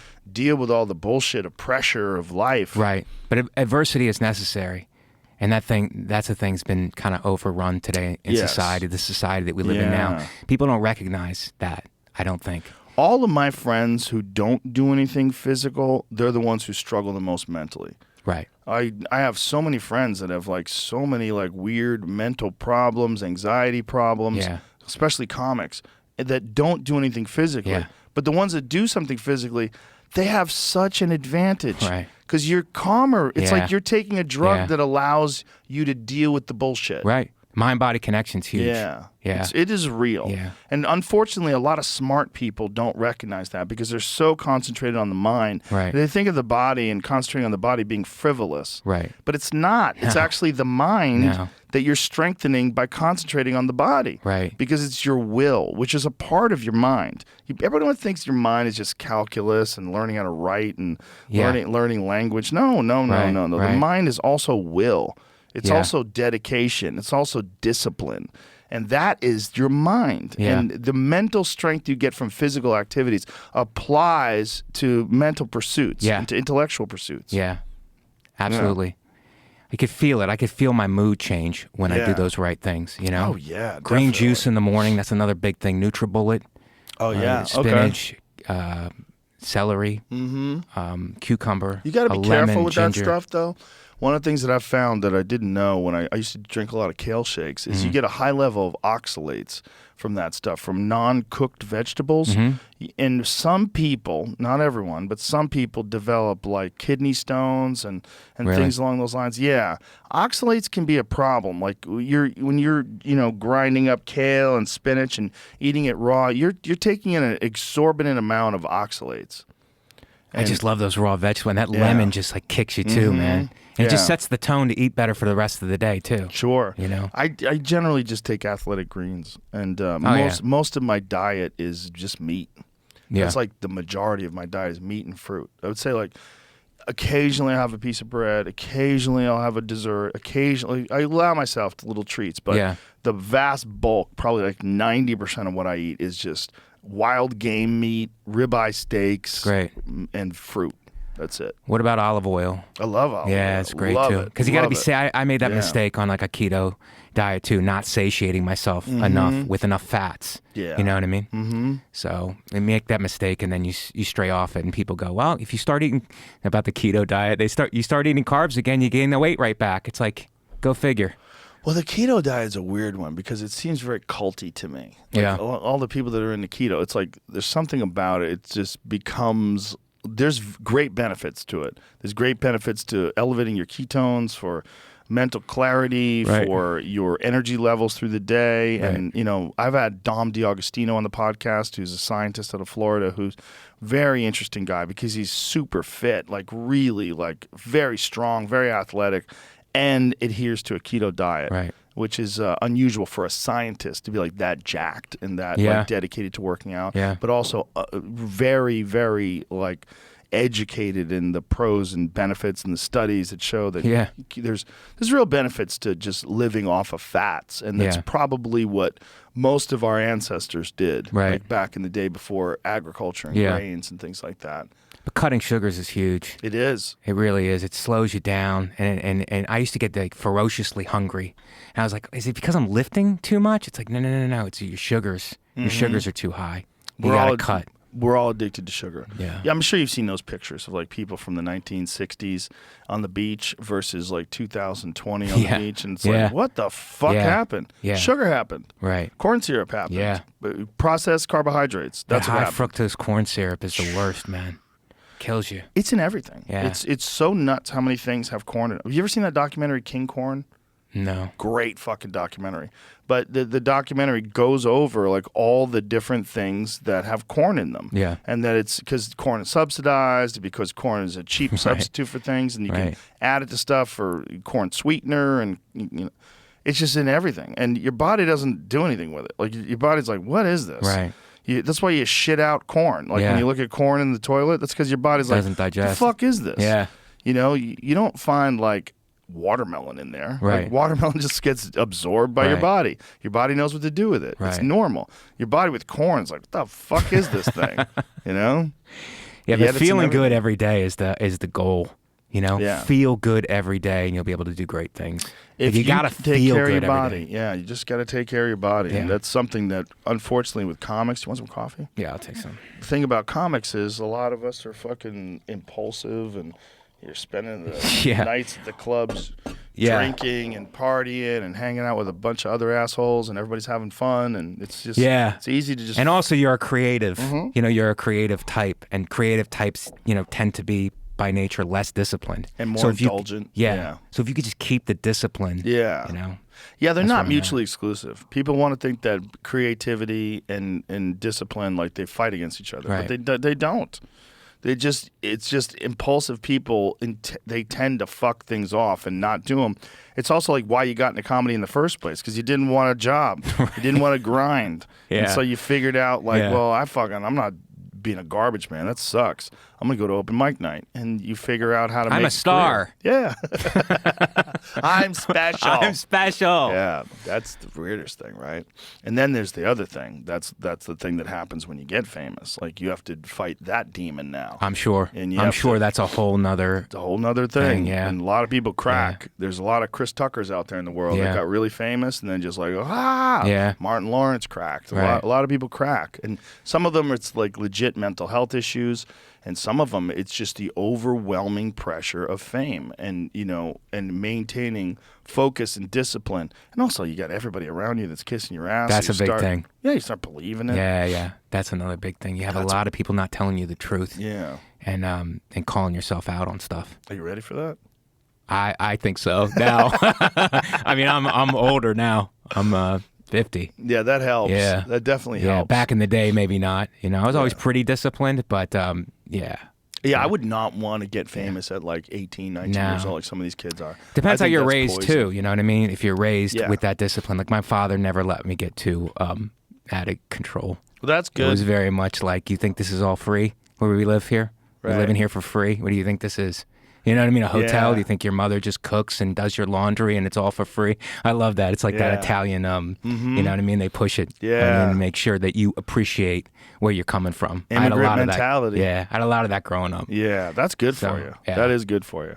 But still, some people succumb to that fucking demon, Yeah. the demon of fame. Yeah. Look at Elvis. Look at Yeah. everybody. Everybody cracks. Yeah. It's really interesting. Like, when you think about people like Elvis or Michael Jackson, when they got famous like that, there had been no roadmap. Right. There was no one that famous before them. Right. So it's like all of a sudden Right. you're Elvis Presley. Yeah. Did you And see it's the like- movie? I didn't see it. It's fucking good. I didn't see it. It's But really it's like, good. it's like television, because there was no television.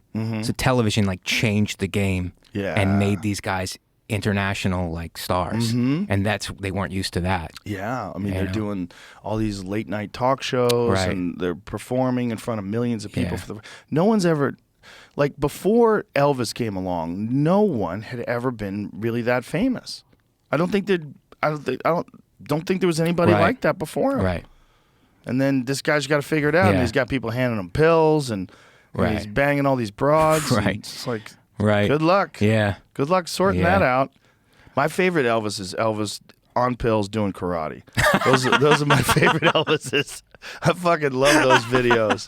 Have you seen those videos? No, my I've God. seen him do karate, like to a montage Yeah. songs, but I've never seen like him actually just a long stretch of it. I've seen him in a karate outfit doing it. Well, he would wear a karate outfit with one of those big collared shirts on under the gi. Great, in case he had to perform. I don't even know Yeah. why he was doing it. Yeah. I think he didn't want to be anywhere without his collared shirt. And so, you know, he's clearly high as fuck. And he's doing, like, kind of fake karate. Look at him. He's all pilled Yeah. up, sweating like a pig. And this was like, look, sunglasses on. Elvis, why do you have sunglasses on? Like, what the fuck is going on? And he was training under a legitimate karate guy Right. in Ed Parker. Like, Ed Parker was the fucking man. I mean, he was like an absolute legit karate guy, and that's who Elvis got his black belt from. Was it a real black belt? I don't say no. No. But you see like these It was an demonstrations. entertainment black Like, look at belt? this. Look at this. Watch this. Look, back that up a little bit. This is what I'm gonna do, man. I'm gonna put a gun on my back. I'm gonna turn him on like this. Look at this. I'm gonna turn on him real quick. I mean, it's the dumbest shit of all time. And then I'm gonna get him right in the face because he's not even gonna notice it's coming on my elbow, and then I'm gonna trip him here.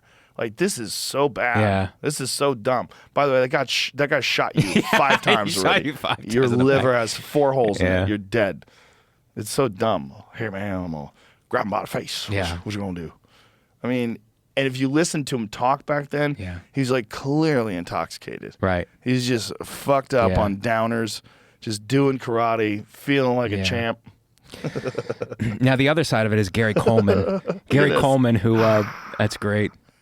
Gary Coleman loses everything and becomes a security guard. Yeah. And then like he's working as a security guard protecting like on a set where Pamela Anderson and a bunch of TMZ guys come in, and Gary Coleman launches on, there's video of it where he launches onto the car and is like, yeah, you're not going anywhere. I actually love that. I love like a person, especially a famous person who's not doing a menial job, but is doing it to their best of their ability. I love that. There's not a lot of people that become famous and then do a regular job. Yeah. But people do get really interested in those people when they do that. Like, look, he's like one of us again. Yeah. Look. Yeah. But And then everybody people like loves make to fun of shame it. that guy. Yeah. Everybody loves to shame him, but I love that. Isn't that You know? fucked? Isn't that fucked? Because if you just saw a security guy, Yeah. you'd be like, hey, man, what's up? How you doing? Yeah, I'm going building 4. All right, take it easy. Yeah. It's normal. Yeah. But if you're like, hey, you're that fucking guy, you Yeah, fucking yeah. loser. Yeah. Look at you Yeah, now. yeah. Nobody thinks that about a Yeah. regular security guy. Right. See, a regular security guy is Right. just a guy. But a Right. regular security guy who's on like Falcon Crest, Right. like, oh, Right. look at you, Right. loser. Right. It's weird. Yeah. That's the problem with fame. Like, you don't want to be a has-been. Yeah. A has-been is worse than a never was. Right. Right. Which is very strange. Yeah. You know, like, at least the guy fucking made it for a little while. No, I love Look, it. He's got pictures. Yeah. And I love the mental focus of the fact that you're doing this job now to the best of your ability. I actually love that a Yeah. lot. Any menial job, anybody doing any quote unquote menial job, Yeah. there's not much money. There's no reason really to excel, but I love there's people who go above and beyond in those jobs. Yeah. And I actually love that. Yeah, there's a stoic discipline to that Yeah. that's very admirable. To someone who just does the job to the best of their ability and says, how you do one thing is how you do everything. Right. And if you could like instill that in a kid, Yeah. whoo, that's a fucking, Yeah. that's a tremendous benefit to have that. Bro, I got to piss. Yeah. We'll be right back, folks. You don't get a mugshot because he's the president? Is that what it is? He was the president? I think there's just too much going on. Secret Service people, everything looking at him. Yeah. There's some pictures that I think they're AI generated of him standing in the street, walking down the street with a giant crowd of people behind him with American flags. I'm like, that's got to be fake. Is that fake? There was only like he was barely seen walking in and out of a building. I think like officially. So I don't know what the AI picture you saw was. It was probably like him on the street in public, and there's a throng of fans behind him. He's walking down the center of the street. I'm gotta like, be fake. that looks fake. You can't tell anymore. No. Man. It's so well. You saw Yeah. the fake images of Trump being arrested. Did you see those? There's like all these fake images of them like grabbing him. He's screaming, and it's like they can. There's fake images of him in the orange jumpsuit. Wow. AI can do such insane things now. It can do our jokes. Yeah. You see that? Yeah. Thing where it's like you could just put in a comic. Yeah. And then it just can spit Write out a joke jokes. in Nate Bargatze Yes. style, talking about going to a baseball game. Yeah. And it'll do it. Yeah. I mean, that's eventually going to get better. It'll get so good that shitty comics can have Chat GPT write their premises and Yeah. write their material, which is, I guess, I mean, am I against that? I don't know if I'm against that. I kind of am, because I don't think you get like a really unique creative style like a Jim Gaffigan, a weird, like very specific style, Right. unless you learn how to do that in front of crowds over and over and over Right. again for years. Yeah. You know, and that guy, like, you know, he's writing, he's performing, he's trying it, he's Right. fucking around, he's doing all these Right. different things. Yeah. Like Dave Attell. Yeah. Every morning, that motherfucker gets up with a pack of cigarettes and a fucking newspaper and a cup of coffee, and he's just like writing things down, going over stuff, and fucking with it in his head. Like, Yeah. the idea that Chat GPT can do that for him, I Yeah. don't like it. I don't like it either at all. Where does But- that leave us? But By if the I way. was an open micer and I needed some premises, Mm-hmm. which are, that's the one thing that drives me fucking crazy when people steal premises.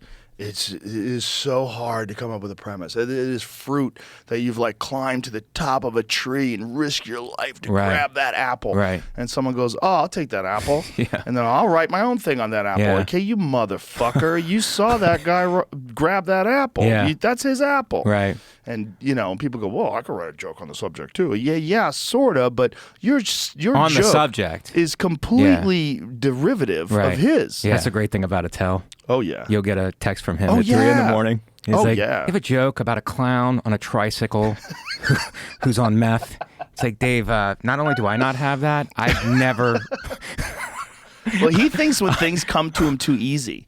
Like, because I've had that happen to me too. I'm like, God, have I heard this before? Because my memory is really good and also really bad. Like, it's really good, but sometimes it sucks. It's like, it's so inconsistent sometimes. Right. Because, like, if something's important to me, I can remember everything about it. But if it's something like, I kind of remember it. Am I remembering that wrong? Right. We did it yesterday. Like, there's this video that I had that I was like, oh, that's that Bob Seska video. And then I'm watching, I'm like, no, it's not. No, that was different. And then we corrected it. I'm like, oh, no, that's his was different. I can't even find have you found that Bob Seska video? Well, I found a few. I mean, there's become a lot of videos on that topic. Oh, that topic, yeah. Well, McKenna made it so it's the stoned ape theory. It's a theory that when chimpanzees ate mushrooms Right. or lower primates ate mushrooms, it advanced their intelligence, and that's how they became human. It's a very interesting great. theory because it's scientific. It really is, believe it or not. Like, there's actual scientists that believe, like this guy Dennis McKenna, who Right. believes that is probably how human beings evolved. That's really funny. It's really crazy. That's really something. Yeah, but there was a video about it, and I couldn't remember. I saw the video, and I had conflated them in my head, and I had this other video that Bob Seska did a long time ago about aliens fucking with monkeys and turning them into people, and then I had fucked them up, and I realized while I was watching, like, no, this is not it. So, like, my memory is really good and also sucks. Right. So when I come up with a bit too easy, like, comes to me, I'm like, God damn it, have I heard that before? Yeah. And then you got to Google it or figure it out. But Google's nice, though, because you can Google that joke on something, and then it's like, oh, look, and Mitch Hedberg had a joke on that. Like, Right, oh, okay. right. That's where it came from. Yeah, well, with TikTok now, it's kind of crazy because it just seems like everything is just Yeah. fair game. I'm not even on You know. TikTok, but I'm on TikTok. Yeah. Like, I don't have TikTok. Yeah. My thought was that's Chinese spyware. I don't want to give them my Right. fucking passwords, and all of a sudden my email gets And compromised. there's a balloon over your house. Just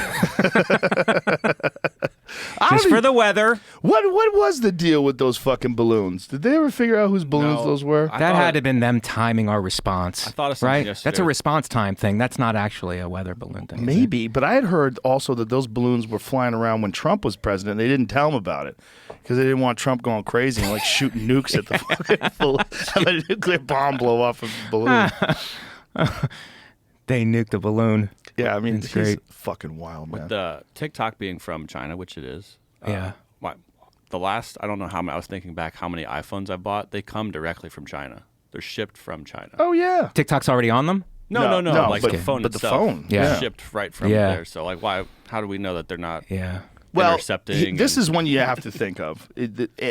According to Gavin DeBecker, who's a security expert, like a legitimate genius, he told me that there was an original Pegasus application that was invented by the Israelis, and it was a spy program, and it required you to click a link. And this is how MBS got Jeff Bezos. Remember when Jeff Bezos had some dick pics get leaked? And I don't remember that. Yeah.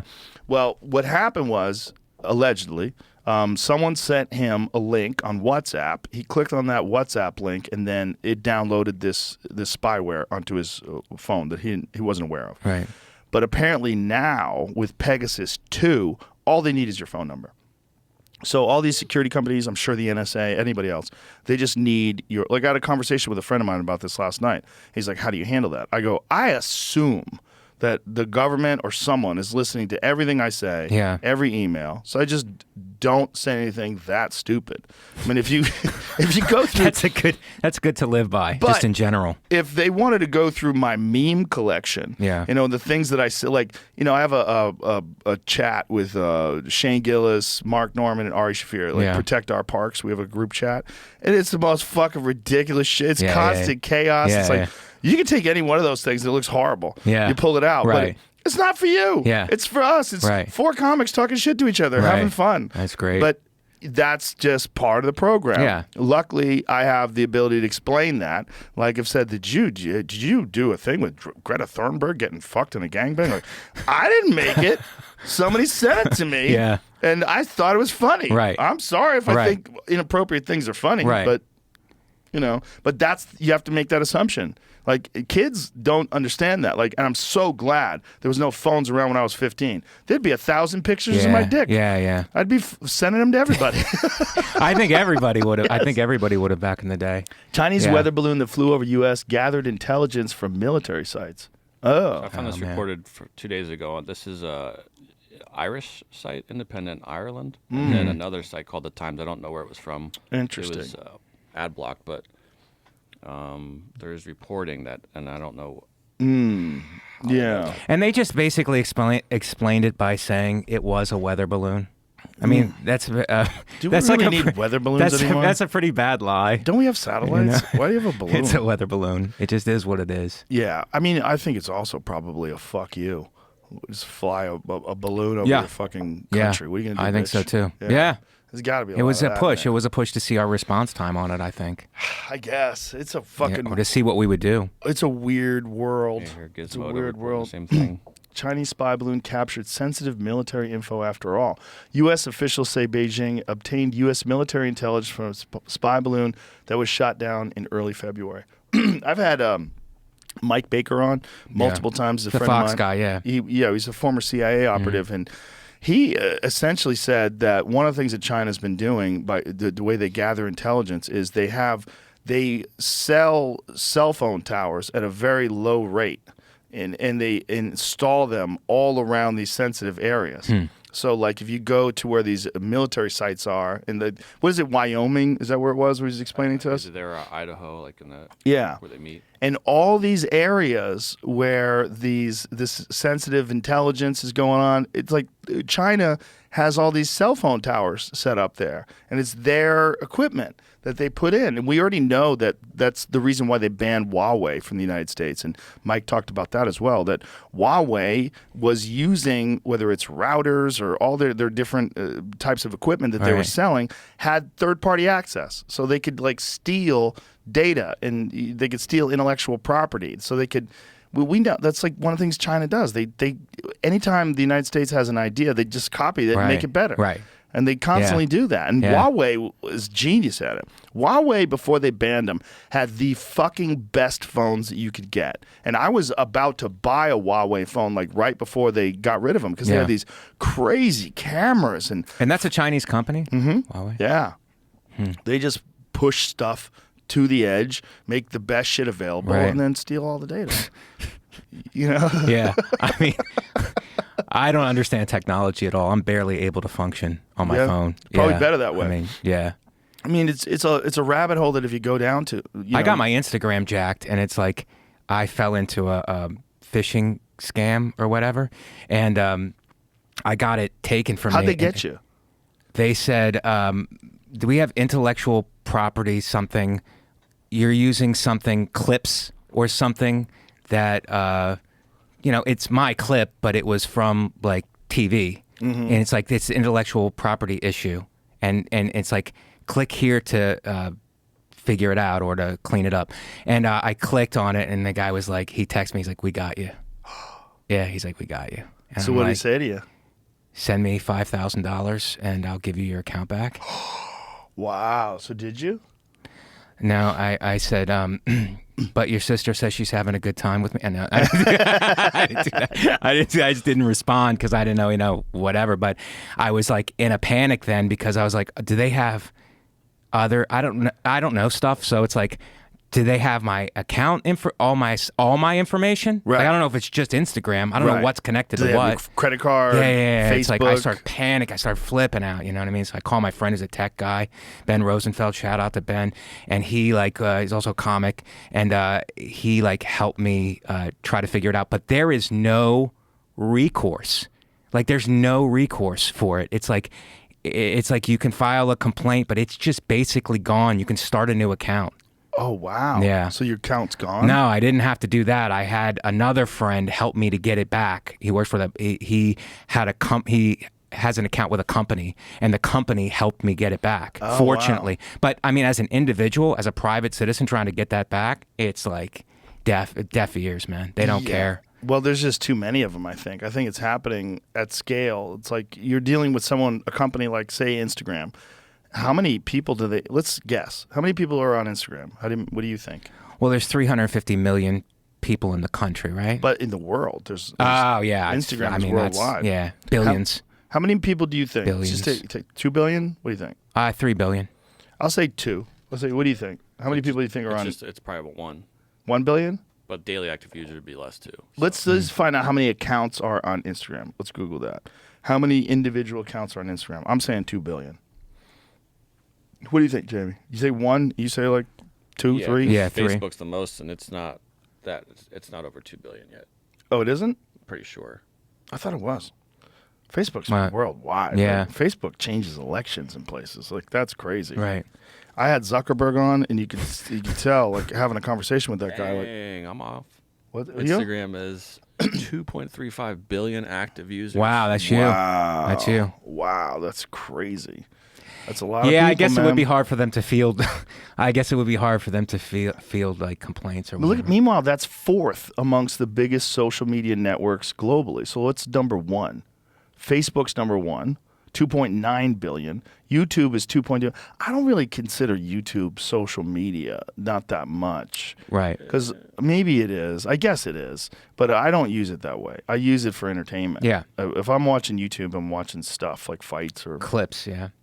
WhatsApp is 2 billion. Well, WhatsApp is a communication app. I don't Right. think that's social media. No. Instagram 2.35. TikTok's only 1 billion. That's interesting. I would have thought it was way Yeah. more. I think it is. I think it's on This the might be- rise, though. this might Isn't be TikTok like a skewed. thing? And then Instagram Reels is competing with it, right? Where's So it's Twitter? like- Where's Twitter in Yeah, that? I feel like Twitter's never been in the top 10. Really? But it's not even in the top. It's way down there. 397 million. Wow. Wow. Look I at think all these Twitter is ones like- that are yeah. fucking way more. Reddit. Like Pinterest. Pinterest is 475 million. Reddit. Look at Reddit. Yeah. 430 million. Woo. I'm not on Reddit at all. Reddit's Thank God. chaos. Jesus Yeah, Christ. yeah. I know guys who go on Reddit and they read about themselves and they go down a dark road. They get their feelings hurt bad. Oh, there's a Yeah, yeah. bunch of intelligent vipers on Facebook Reddit. runs the top 5, 3 of the top 5, which is a little strange because they've split them all up, and this could just be one app. Well, you Facebook know, Messenger could just be Facebook. Yeah, wasn't that that's one true. of the things that they asked ChatGPT? Like, do you think that Facebook is a monopoly and should it be broken up? I mean, And absolutely. They said yes. Yeah. Yeah. What did Zuckerberg say? Well, I didn't ask him about Yeah. that. No, but for him, it was interesting because he's a very nice guy. Yeah. And, you know, people think of him as like a robot and a thing. I think he's not that at all. He's a guy who created this thing a long-ass time ago with Yeah. no anticipation of what it was going to become. And then Right. it became this fucking worldwide monster. Right. This thing that's just, it's so big. And, Yeah. and you know, he's a pretty interesting guy and very forthcoming. He was explaining, like, about how the FBI contacted him about the Hunter Biden laptop. Yeah. And explained it on the podcast, and it created a firestorm of I'm sure. controversy. I'm sure. Because he was just kind of casually explaining, well, the FBI told us that there was going to be some disinformation coming out of Russia, and Right. you know, we were told that this and that, and so we limited its reach, and then it just was fucking giant news, like that this is I mean, this guy just created a fucking dating site for college kids. Right. You know, Right. X amount of years ago. But he was instrumental in growing it, though, Oh, yeah. too. You know what I mean? And with that comes like bad stuff, obviously. You know, not Yeah. just the good parts of it. And also, I mean, most recently, he took a big blunder with that whole Meta thing, where they thought that everybody was going to put on headsets and delve into the metaverse. Oh yeah. And that shit didn't work at all. No, why? It's too weird. Like, Yeah. I love I mean, that's VR. that's close to. I mean, that will mess. I mean, you want to talk about social media Mm-hmm. fucking with your mind. like Oh, yeah. that meta stuff, like in a alternate reality. We all just live in. You're basically getting closer to just being in a pod. Mm-hmm. You know what I mean, and having that on. Yes. You know, as your reality. It's going to happen. Yeah. It's going to happen. It's just like, look, when I was a kid in the 1980s and 90s, there was good times. Good times. But there was times back then where people thought virtual reality was going to be the future. Mm-hmm. But the technology wasn't available. It didn't really work.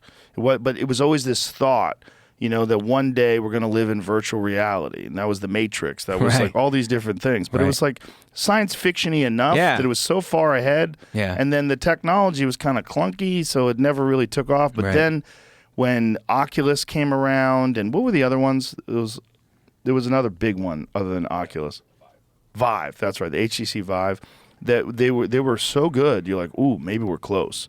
And there's some fun fucking games you can play on that. Apparently, there's an Alien, like Alien 1, the movie game, that is fucking terrifying. And you play it, and you're on the Nostromo, that spaceship, Yeah. and the fucking aliens in the spaceship, Right. and you know you're going down dark corridors and rain's dripping, and you know, and then the thing just jumps out at you. It's fucking terrifying, apparently. But that, for whatever reason, they thought that was just going to just sweep the whole country, and everyone was going And to... it was a virtual reality mask that you put on The over Oculus your eyes. is. Yeah. The Oculus, it's very light. The new one is very light. Like the old ones, we had the HTC Vive at the studio, and it had to be attached to a backpack, and there was like a cable that came above you, and we had the cable suspended from the ceiling, so we had like a sectioned off area where you could play in it. Mm-hmm. And then it got better, and John Carmack got involved, and you know they made even better versions of it. And then it became something you just sit on your head. And then when that happened, I was like, oh boy, we're getting close now, because now Right. it just sits in your head, and you have these two controllers in your hand. But it's still just people are Yeah. not that interested in it, which is interesting. That's good, I think. I think it's a Probably. good thing not to be on it. I you know? think it's going to be the future. I Yeah. think it's going to be something that's so wonderful and so exciting that you can't get out of it. It's going to be weird how it morphs with your mind. It's going to eventually morph with your mind, right? So Yeah. it'll be like part of you, kind of. That's where we kind of Yeah. morph into the robot world, Yeah. I guess. That's happening. It's going to happen. It's just a matter of like, what is it, 10 years? Is it 20 years? Yeah. Whatever it is. But technology is going to reach a point where it's so... Look, no one ever would have thought that you would have a thing in your pocket where you couldn't stop looking at it. Right. I'm still amazed by it. Like I'm in New York, you know, and I'm watching people just walk down the street Yeah. with it on, and they're not conscious of anything else that is going on, and New they're York's just walking fucking down the dangerous. street. It's dangerous. There's cars that could hit you. It's like all Yeah. they're just walking down the street, just immersed in it. Actually, Yeah. if you're on the subway and you're not on it, if you're just staring forward, like you're the weird one. Mm-hmm. You're the Yeah. weird one. Yeah. Everybody else, like, what's this guy doing? If you get on a subway with a book, like, who the fuck is this guy? Throwback. You're reading a book? Yeah. A real book? Yeah. It's not even a Kindle? Yeah. It's unreal. It's unreal. Yeah, it's... I had the books on my phone now, so I'm reading it on my phone. That's amazing to me, I think, to Yeah. have all that information, just a library. Oh, With yeah. a library app, you could just download books from the library on your phone and read them and return them. It's Yeah. that's fantastic. Well, I have most of the books that I consume audiobooks. I could, on the way to work, coming home from Yeah. work, in the sauna. That's where I do most of my listening to books. And I probably have 200, 300 books great. on this little tiny phone. It's unreal. And they're all hours long. Yeah. Like it's a terabyte of data on that phone. So there's so much room. And also it just stores it in the cloud anyway. So Right. if there's no room, it's in the cloud. Then you Right. download it and it's fucking... There's never been a time that you could have more access to information. But there's also never been a time where you're more distracted. Yeah.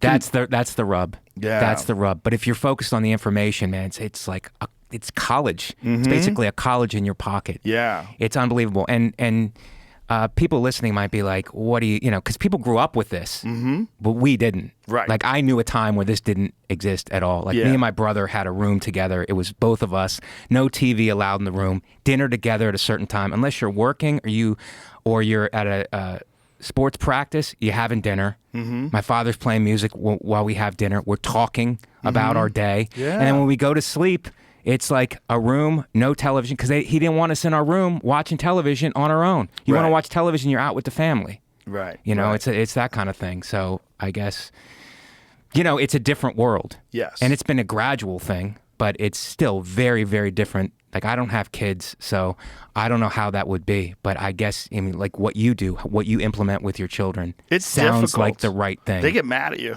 Yeah. Put your phone down. Yeah. They get mad because Yeah. that little dopamine rush is, and it's not even a big rush. Right. That's what's weird. It's like this little drip of dopamine. Yeah. Blip, blip, Yeah. blip, blip. But you like, there's this pull. Like, well, is anybody texting Yeah. you?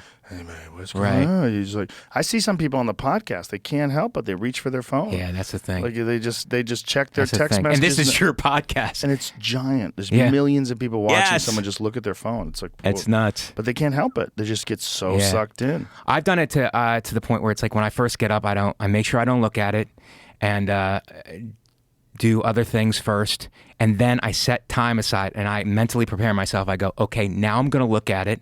I'm going to do as much as I want for 15 minutes, check everything, make sure everything's up, check the comments, and now that the special is out, like respond to people as much Yeah. as I can, and then after that window is over, not again. Yeah. Now the That's trick good. is YouTube, because I like to watch stuff on YouTube, but it's like I don't want to get addicted to scrolling on YouTube either. Right. So that's the difference there. But I'm definitely addicted to watching stuff on YouTube. yeah. Yeah, when I have breakfast, I got this little, it's pretty cool, this little kickstand thing that sticks up with your phone. This Oh, little- that's great. I think this is called Yeah. a coup case or something like that. I forget what it's called, but it's like, bam. So I just sit there It's great. and I'll watch stuff while I'm Yeah, eating. right. You know, and I think I'm not addicted that way. Oh, I'm just being entertained. But that's YouTube. You're watching substance there instead of mindlessly scrolling, which is what I was Yes. doing. And that creates so many bad like emotions and stuff. It's like I don't want to feel that way. Isn't that weird that mindlessly scrolling creates bad emotions? Like, what is that? Why does it do that? Is it just you feel like you're wasting time?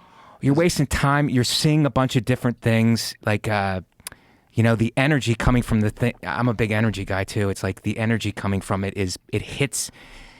Even when you're looking at I try that for a while, looking at my own. I'll just look at my own stuff. I won't look at everybody's stuff. But then you start getting like, how many likes does this have? How many? It's like that's you, not you good. end up swimming in your own narcissism. So it's like, no, stop that now. Yes, you know? absolutely. But my point is, I'm navigating this at 50 when my mind has already been developed. What chance do kids have developing through this time period? It's a different world, but I think they're going to be fine. Yeah. I really do. I think there's going to be a transitionary period where we lose a lot of kids. They don't know what the fuck they're doing, and they get lost in it.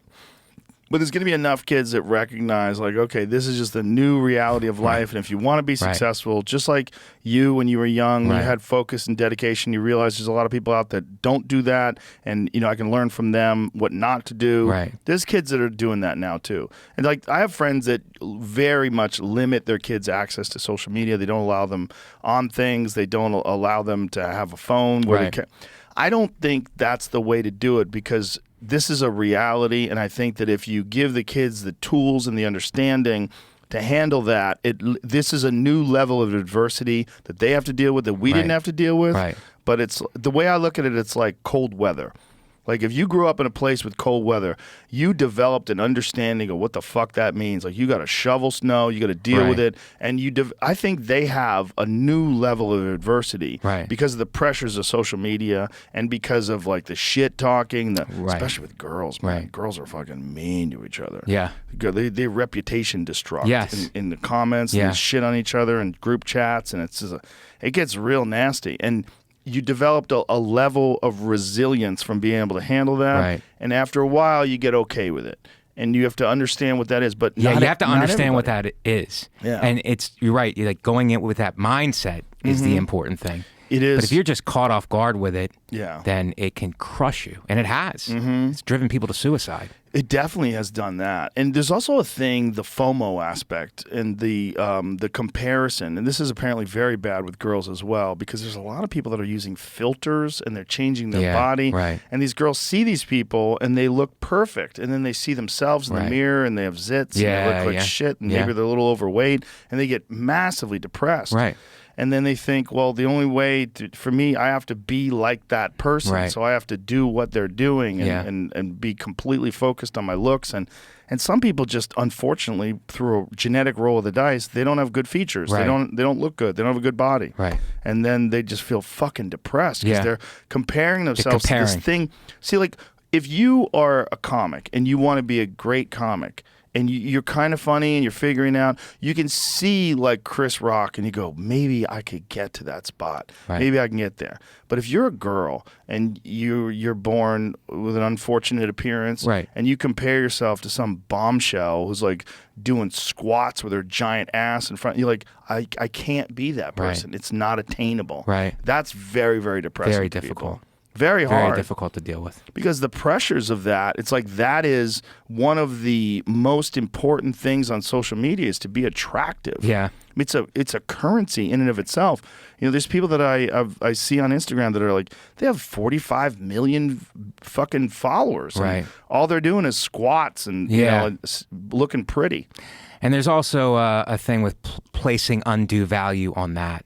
Like 45 million, I'm a winner. Right. You have less, you're not. Oh, yeah. You know what I mean? That Yeah. kind of thing. And there's also something to be said for just being bored. Just let yourself be bored. Yeah. Let yourself be uncomfortable. Let yourself, just sit in the void once in a while and not be bored. Be unhappy. It's okay to be unhappy. It's okay to be uncomfortable. And I think that gets lost a lot because of this instant gratification. that Well, I we think have, for comics, being bored is very important because that's where some of the ideas come from. Yeah. You know, and the people that don't, like Goggins, when he runs, Yeah. he don't listen to shit. That's crazy, man. Yeah, He he's listens like- to his breath, maybe. He listens to his inner demons. Yeah, his conversations with the fucking room in hell that he has in the back of his head. And he tells those demons who the fuck the boss is. Yeah. Yeah, that's, I mean, I don't But do the that. guy who wrote Game of Thrones is, that guy's from Staten Island.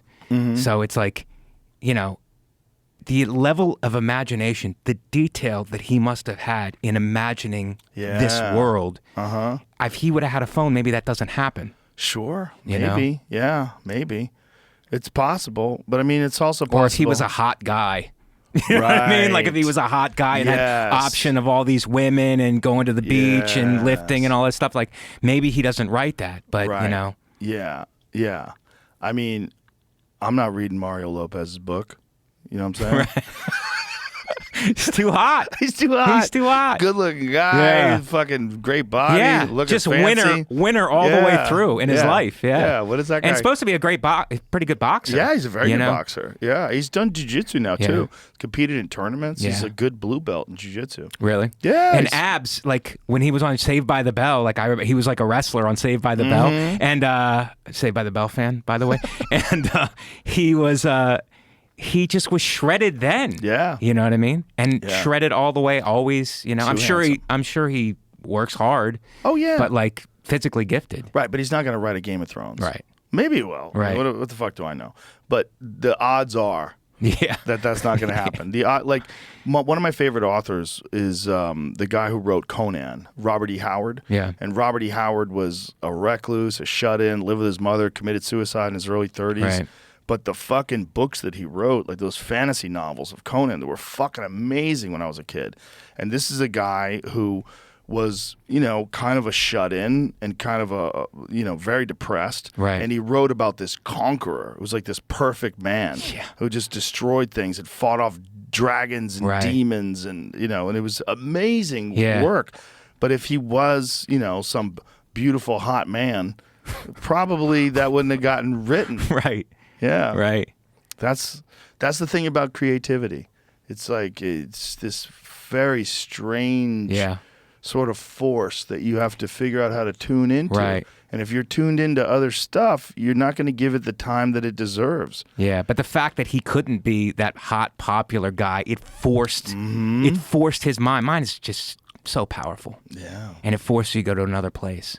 Yeah. You know? Well, the ability to write fiction is so fascinating because and it's so engaging when someone writes a good book and you're into this character and these fucking scenarios and it's like all fake, all invented Right. in this person's mind, but it's Right. your fucking Yeah. heart is pounding, your hands and it's not are like clammy. a movie because there's no Right. filter on Right. it. It's just their thoughts. Yeah. It's them constructing it. Yeah. So there's not these other people putting their hands into it. Yeah, That's why a- it's raw. Yeah, that's a big one, right? There's not a bunch of jack-offs fucking with the stew. Yeah. Adding their own Yeah. ingredients. Because which they want to is- be part of it. Have you ever worked on a television show where that? No, you I was experienced fortunate that? enough for Attell to bring me into his Dave's Old Porn. Oh, I you consulted were with him there on with that. that? Dave's Old Porn, yeah. I and fucking Comedy never Underground did with an Dave Attell. Did I do an episode of that? Wait a minute. I think I did. That's how Maybe many- when he was out. That's yeah, how many 'cause fucking things I've done. I don't even remember That's what I've awesome. done. That's pretty great. bizarre. I did do it. Ginger Lynn. Isn't that hilarious? Like I was about to say, I wish I did that. I thought you did. do it, Meanwhile, I too. did do it. Yeah. But Dave, that was a fun thing for him Yeah. because he's kind of a pervert. Like so for him I love him. to watch porn Yeah. with the old porn Yeah, stars and the sit there classic and joke around. Yeah, the classic. Yeah. The classic porn. There's something And- about those watching things, like Mystery Science Theater, Yeah. like that kind of thing, watching and mocking thing. Yeah, there it is. Ah, that's great. Hilarious. Did you? If you don't remember doing it, you probably won't remember if that was in New York or L.A. I believe it was in L.A. Was it LA? Yeah, I'm pretty Yeah. sure it was in L.A. But Because I was on set when he was shooting the ones in New York. oh, Yeah, okay. yeah. I think Action- me and Kurt Metzger Oh, really? worked with Dave Metzger's on. the best. He's great. I love that dude. He's great. He's so funny. Yeah, he's great on Jimmy Dore show. I don't know if you've ever seen him on the Jimmy Dore show. Jimmy Dore has a YouTube channel, like a political thing, and Kurt is like his sidekick. Oh, really? And so Kurt is always like chiming in about things. But what's interesting is I've been friends with Kurt for a long time, and now whenever I talk to Kurt, he's always fucking scaring the shit out of me because he's so well read about what's going on in the world. Yeah. Kurt Metzger was the first person that contacted me about this restrict bill, which is like what they're using to say they need to stop things like TikTok. And then you go into what the restrict bill is. You're like, oh my God, this has nothing to do with TikTok. They want the ability to lock down anything that's on social media and stop people from spreading information that's Yeah. dangerous to whatever narrative they're trying to push. Right. And we went over it in depth yesterday. It's fucking terrifying. The ambiguity, the way that they're able to Right. frame what is what they're able to target is Yeah. like It'll holy come down to shit. keywords, I'm sure. But Just he's- keywords. Metzger is so involved in that Yeah. world now because he's on Jimmy's show that he's always looking at corruption and this and that and what's Yeah. happening in Ukraine and what's It's a actually It's a happening. comedy. It's a comedy, right? It is Yeah. it's a political show where a political social show Mm. where they Jimmy Dore is a comic and Metzger is a great comic Right. and the two of them together they just talk shit and laugh about how fucking crazy Right. modern day politics and influence and insider trading and all the shit that's going on and Sam Bankman-Fried and FTX and Yeah. where the money was coming from and how they were all doing it and how they got away with it and he scares the shit out of me every time I talk to him. When I get a text from Kurt, I'm like, oh, Jesus Christ, am I going to get fucking panicked now? And I just start reading his stuff. Have you heard about this? Have you seen this? I'm like, no, Yeah. don't do this to me. I know. Kurt on coffee Yeah. is the best. But no, it was really a good time because we sit and watch think of jokes, all the jokes about this old porn, and it was great. So I was very fortunate to be brought into that. And then So comedy. that was early on. That was a long time ago. It was a long time ago now. And because I would do spots late at the Comedy Cellar, and that's when Dave would be there. And so I would, do my set and then watch his set, and then we would hang out, talk jokes and stuff afterwards. So I was very fortunate in that way because he's an all-time great. Oh, he's one of my He favorite really comics is, of man. all time. He's one of my favorite people too. He really is. I don't see him that much anymore because I don't put in late at the Cellar, but just really great times, man. Really great times. He's a wonderful guy. Yeah. And he's so sweet to everybody. Like when he does clubs, he brings candy for the waitresses and stuff. He's just so nice, man. All that guy cares about is stand-up comedy. Yeah. His stand-up comedy. Yeah. He came here and he takes care of his mom in New Right. York and Right. and all he cares about is just getting up and doing jokes. Yeah. And his attitude was like, I want to go on early. These young guys, let them have their Right, right, spots. right. I don't want to interrupt. I Yeah. don't want to get in the way. I just kind of come in and just work on my new stuff. And so he'll get up at 1 o'clock in the morning Yeah. So it's like 1 o'clock in the morning in Yeah. the cellar. There's 14 people there, and Yeah. it's Dave Attell's on stage, one of the Right. best comics that's ever lived. It's unreal. And he's there because that's when he wants to go up. Right. Like he That's can go up why. at 9 He p.m. can do whatever he wants. Hot crowd, Yes. and just murder every Yep. night with old material. Yep. He does not. Nope. No, he's a fucking real pro. He likes to go on late, and it's unbelievable. Yeah, and it's Yeah. really a great example for up and coming comics. Yeah. You get to see how that guy does it. Yeah. Because you just like when you think you're pretty good, you Right. think and you know he's going up to a tired crowd. I had a and thing where murdering. I was opening for him at the Wilbur Oh, nice. in Boston, and for some reason they didn't have a liquor license or something, so Really? it was at the Wilbur did Yeah, that? yeah, it didn't for some reason when we were there. Oh, okay. So it was a 2-man show. I was going up, and then I was bringing him up. And there's no liquor, so I was like, oh, this is probably going to be pretty tough. So I go up and do 20, and I'm murdering. I'm killing really hard, and I bring him up. And then I'm sitting on the side of the stage, kind of feeling good about myself. I go, you know what? Time is coming. I got it. I'm doing pretty good for myself. The way that I slayed that cold crowd was pretty awesome. I think I'm on my way. And then I started just listening to him and the laughs he was getting. And I was getting laughs, but he was just getting, the depth of the laughter. And with every joke was hitting harder and harder, and his setups were hitting, and then the punchlines obviously hitting, and then 2 tags on the end hitting. It's like the guy does comedy the way that Pacquiao used to fight. He would like hit you and then turn 2 more times, turn you, and then 2 or 3 more times, and then get out. And you're like, the guy's just like on the ground by that point. So he's doing that, and I'm just listening, and it's like I'm at the cellar late, so I know the material, but he's doing material I haven't heard before, and he's murdering at a level that's just crazy. And at the end of it, it's like none of those people in that crowd even remembered who I was. It's like, that's how good he is. Yeah, they leave the show go, oh my God, David Attell's the best. The first guy was okay. The first guy's pretty funny. I don't even think they remembered there was a first guy. Yeah. It's like, that's how hard he hits. Yeah, he went up at the Improv one night, and it was the Improv in Hollywood, and it was a pretty late show, and I had gone on earlier in the night, and then I saw Dave at the bar. I'm like, what's up? What's going on? When are you going up? He's like, going up. And the crowd was kind of tired, and a couple people went up, and you know, like when you have a late show, like a 10 p.m. show, when it gets like 11:30, 12 o'clock, people are checking their watch. They got to be up at 7, and they start thinking about leaving. Right. And then I was like, wow, this crowd's getting... It's kind of done. Night's done. Right. And Attell went up, and it was like he plugged the audience back into the electricity. It was like, and just fucking murdered, effortless murdering, Right. and just tag after tag. And I remember sitting in the back going, "My God, this guy's a treasure. He's treasure is the right word for him. National He's a treasure. National treasure. National treasure." And I don't think enough people understand it. Like, he should be in arenas. Yeah. Dave Attell should be selling out Madison Square Garden anytime he wants to, instantly. Right. And he's doing clubs, and he loves it, and he's happy. Right. He's like a real club comic. He likes doing all the sets. He likes doing 4 shows in a weekend. He likes it. Yeah. He's Unbelievable. amazing. And he's not a fame guy either. No. Like, he's not a fame guy. Like, he'll talk to me. He'll talk to, like, he's not a fame guy at all. We were at the cellar. The cellar, it's like Chris Rock will come there. Like, he's not there all the time, but it's not, if you see Chris Rock there, it's not crazy. Yeah, it's not uncommon. Chappelle, the same way. If you see him there, it's not crazy. Seinfeld once in a while. But Adam Sandler was there one time, and it's like they sit at the back table, and you can just feel the energy when there's somebody like a Chappelle or a Chris Rock back. The energy kind of changes. Like, people perk up. The people who are there eating, everybody notices. The comics start, their antennas go up, and I understand, the energy. So Adam Sandler happens to be back there, and he's never there. And Dave walks in with his, goes to the bar to get his coffee or whatever, hood up, and Adam Sandler goes, Dave. And Dave's just in his own world. Attell. And finally he comes up to him and goes, hey, Dave. He goes, hey, what's up, Adam? And then he goes, how you doing, man? Doing pretty good. How are you? Good. And then he goes outside and smokes. He just cuts out and goes outside. Everybody's like angling to see if they can talk to Adam Sandler. And Adam Sandler's like screaming Dave's name until he gets his attention. How are you? Pretty good. Good, man. Okay. and then he goes out and smokes on the porch.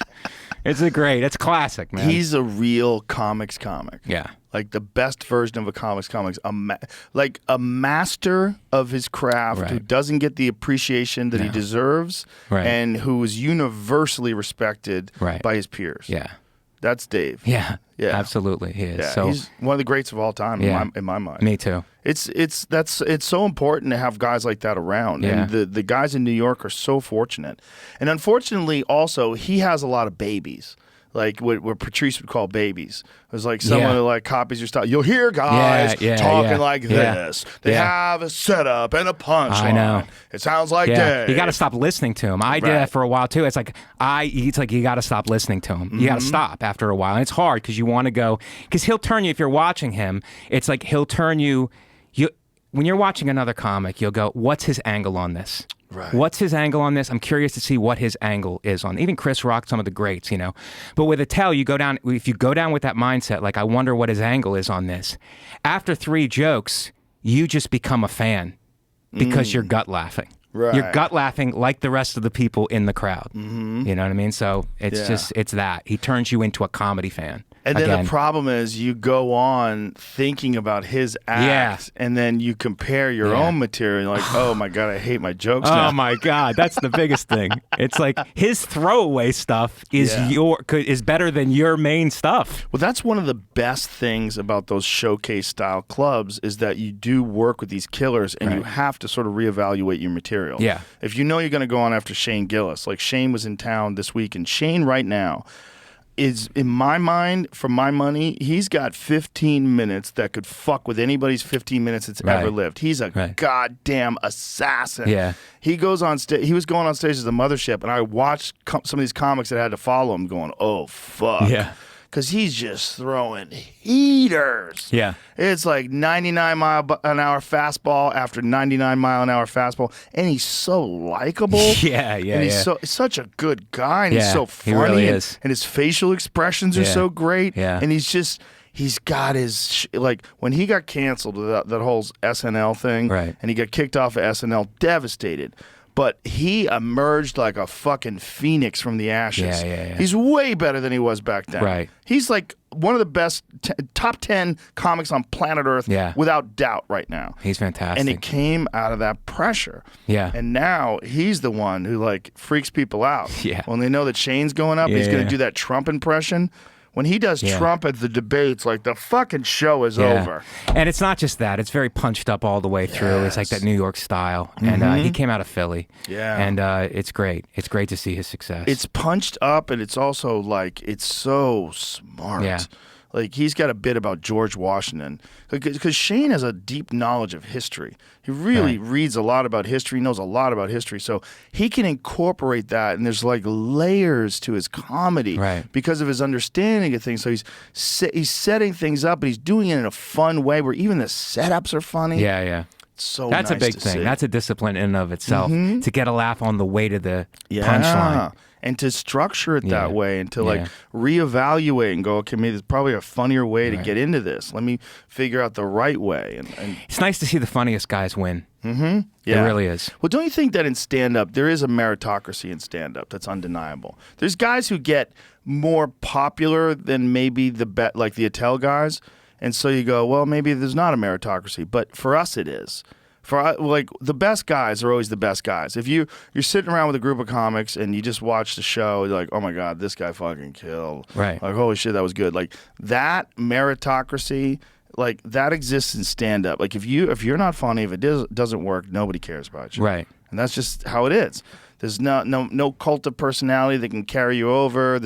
You can't dress in a way that's going to get people to like you more. Right. You know, like, boy, did you see his outfit? Nobody gives a fuck about your outfit. Attell wears the same goddamn outfit every night. I know. He probably has like 3 versions of that black button-up shirt, 3 versions of that baseball hat, his same goddamn jeans.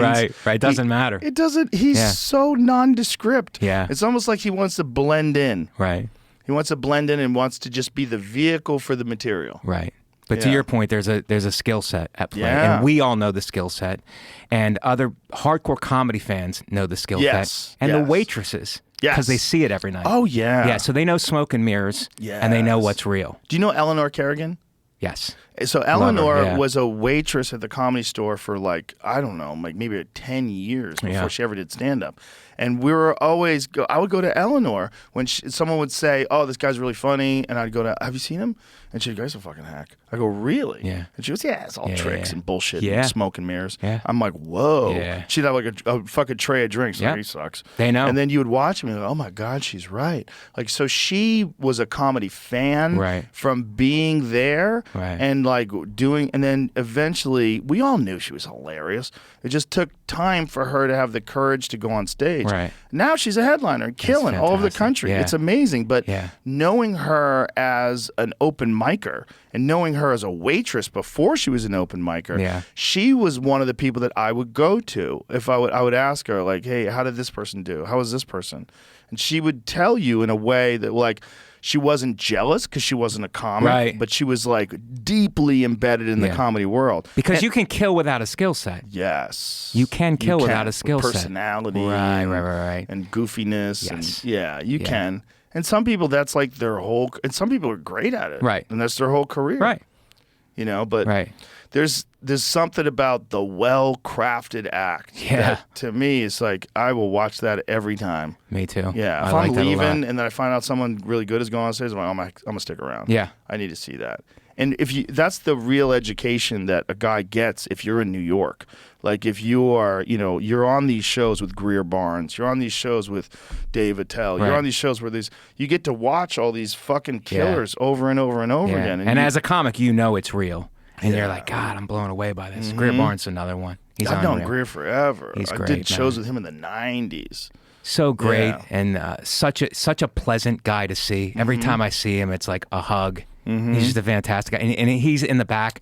If he's listening he'll just gut laugh. You'll hear him laughing in the back. Yeah. He's such a supportive guy. Yeah. Colin Quinn is another guy. Okay, now that I'm not doing at the Cellar Late anymore, I'm more early, so I'll see Colin Quinn more. He's just, he's another Brilliant. guy. He's brilliant, man. I remember And I love him. did Tough Crowd, and when I did Tough Crowd, Colin would do stand up in front of the audience. love that. And when I'd say like he fucking murdered so hard, and then the show would go on, and I wanted to say, this show is great, but it's not as good as the stand up. yeah. Like it's almost like people don't know. Yeah. Like he's just the host of stand up Yeah. and he's kind of the ringleader and so he's wrangling all these Yeah. cats and getting all these comics to kind Right. of stay on topic of all the different things they're talking about on Tough Crowd. But I'm like, my God, the best thing is Yeah. the warm up. And Colin's famous. Yeah. He's famous. He's just, you know what I mean? But I don't think that people appreciate him Right. at the level I that don't they think need so to either. appreciate him. It's like a tell. It's like, yeah. Yeah, it's the same kind of thing. Like we appreciate Yeah. it. Like if we know that Colin's going on stage, everyone's going to watch Yes. him. But I think for the average but it's also, that's why they're so good because they don't have this desire for fame. They just have desire to do great work. Right. And they're not thinking about promoting. They're not thinking. Right. Like, is Colin even on social media? I don't think I've ever seen a post of his. I think he's on Twitter. I don't know if he's on Instagram. I don't think Yeah. I've ever even saw a thing that he put Yeah, up. Yeah. But he's universally respected Right. amongst comedians. It's just like he's a purist. Yeah. He's only and he does those one man shows like Red Yeah. State, Blue State. Right, It's right, like right. brilliant Prolific. stuff. Super Yes. prolific, man. Always working and hit and you. writing. Yeah, hit you. Yeah. That's one of the real beautiful things about these communities, like a community. And that's what I'm trying to establish here in Yeah. Austin. Right. And that's why I put together that club. And that's why I set it up so there's open mic night 2 nights a week, That's every awesome. Sunday, every Monday. That's really And there's great. like all the people that work there, like the doormen and those are all comics. Yeah. And they auditioned as comics to get that job. That's great. So That's they a had to great do system, sets yeah. in front of Adam Egget. They do these sets. People evaluate their sets, Right. and then you have the ability to do these door guy showcases where you're going in front of fucking packed houses, Yeah. and it's amazing. It's and then, good that there's a ladder in Yes. place, because I went through that in the city as far as like in 2008 I did Live at Gotham. Me and Nate did it the same year, Live at Gotham. Then 2010 I did a Comedy Central half hour. I don't know if they even still have that anymore. But a Gotham set is 8 minutes, half hour's 22 minutes. Then you work your way up to an hour. You know what I mean? It's like there's a ladder to climb Yes. with your skill set. Yeah. Unfortunately, it doesn't really exist anymore. Well, one of the things we want to establish here is we want to have a real clear path to becoming a professional. and that if you put together like a real set and then you start doing guest sets on the big shows in the big room, and then maybe a guy like David Lucas or a guy like Brian Simpson will take you on the road and say, hey, you want to open for me in Seattle? And then you go with him. He flies you out, and then you get to see what it's like to be in a new state and a new crowd and that feel, and then you'll have a clear path to being a professional. And the more professionals there are, the better it is for everybody. The more guys make it, the more girls make it, the more it's just better for comedy all around. And it's better that it's nice that you're doing it according to the skill set. Because some guys develop, like I think Shane developed fast. He developed very quickly. Not that he didn't put in the work, but it's just some guys are like that. Some guys run a 4.240. You know what I mean? Right. So it's like if you're developing fast, like Tommy Johnigan was a guy like that. I think he did a Comedy Central half hour like 3 years into comedy. But he had it. He was very good. I don't know him. Yeah, he's a writer now. But he was not doing stand-up anymore? I think he's kind of dabbling, but he was writing on like network shows. That's a trap. Supremely talented person. That's a trap. Writing on a network show? Yeah, there's a lot of guys who are really funny guys. Do you know Owen Smith? Yes. Owen Smith's one of the best comics alive. Yeah. And I would see Owen at the store, and I'd be like, Jesus Christ, how is this guy not world famous? Right. I didn't understand. He has the personality, the charisma, the timing, the material, the writing, everything. But he works in Hollywood. And he's always writing. And so he's always writing on these sitcoms, and he exists in that world, and it's a steady paycheck, and he's got a family.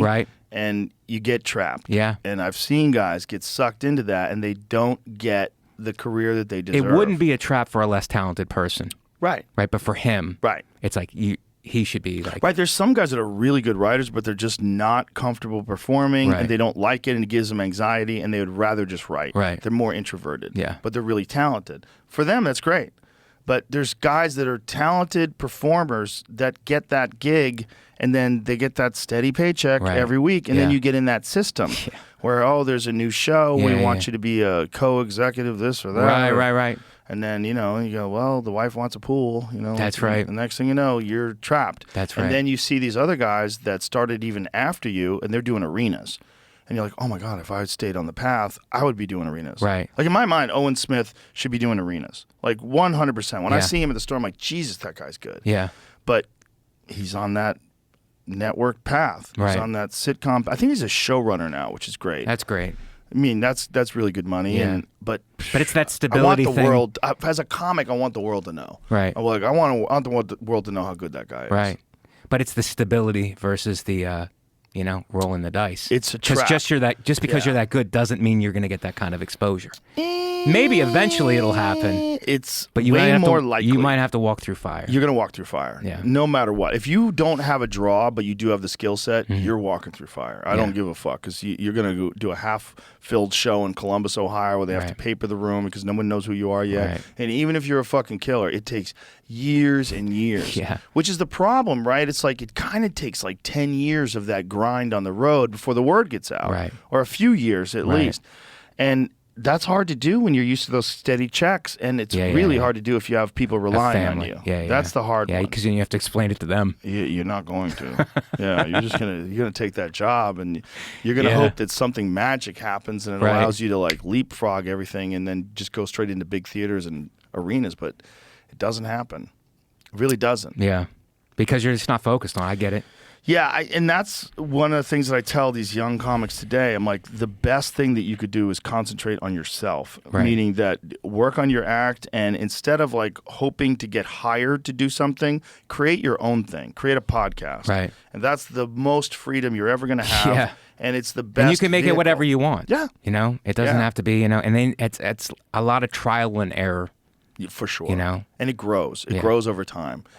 But even that, like I know comics that like want to start a podcast now, and then they're like, oh, only 2,000 people are downloading my shit. Like, next week it'll be 2,100. And that's how it goes. Or sometimes you need to end the podcast and shift to something else, like another idea. Maybe. I think. But I think with podcasts, the most important thing is consistency. And a lot of guys, they start out and they do it for a little while, and then they lose focus, and then they stop doing it, and I'm going to restart my podcast. I'm like...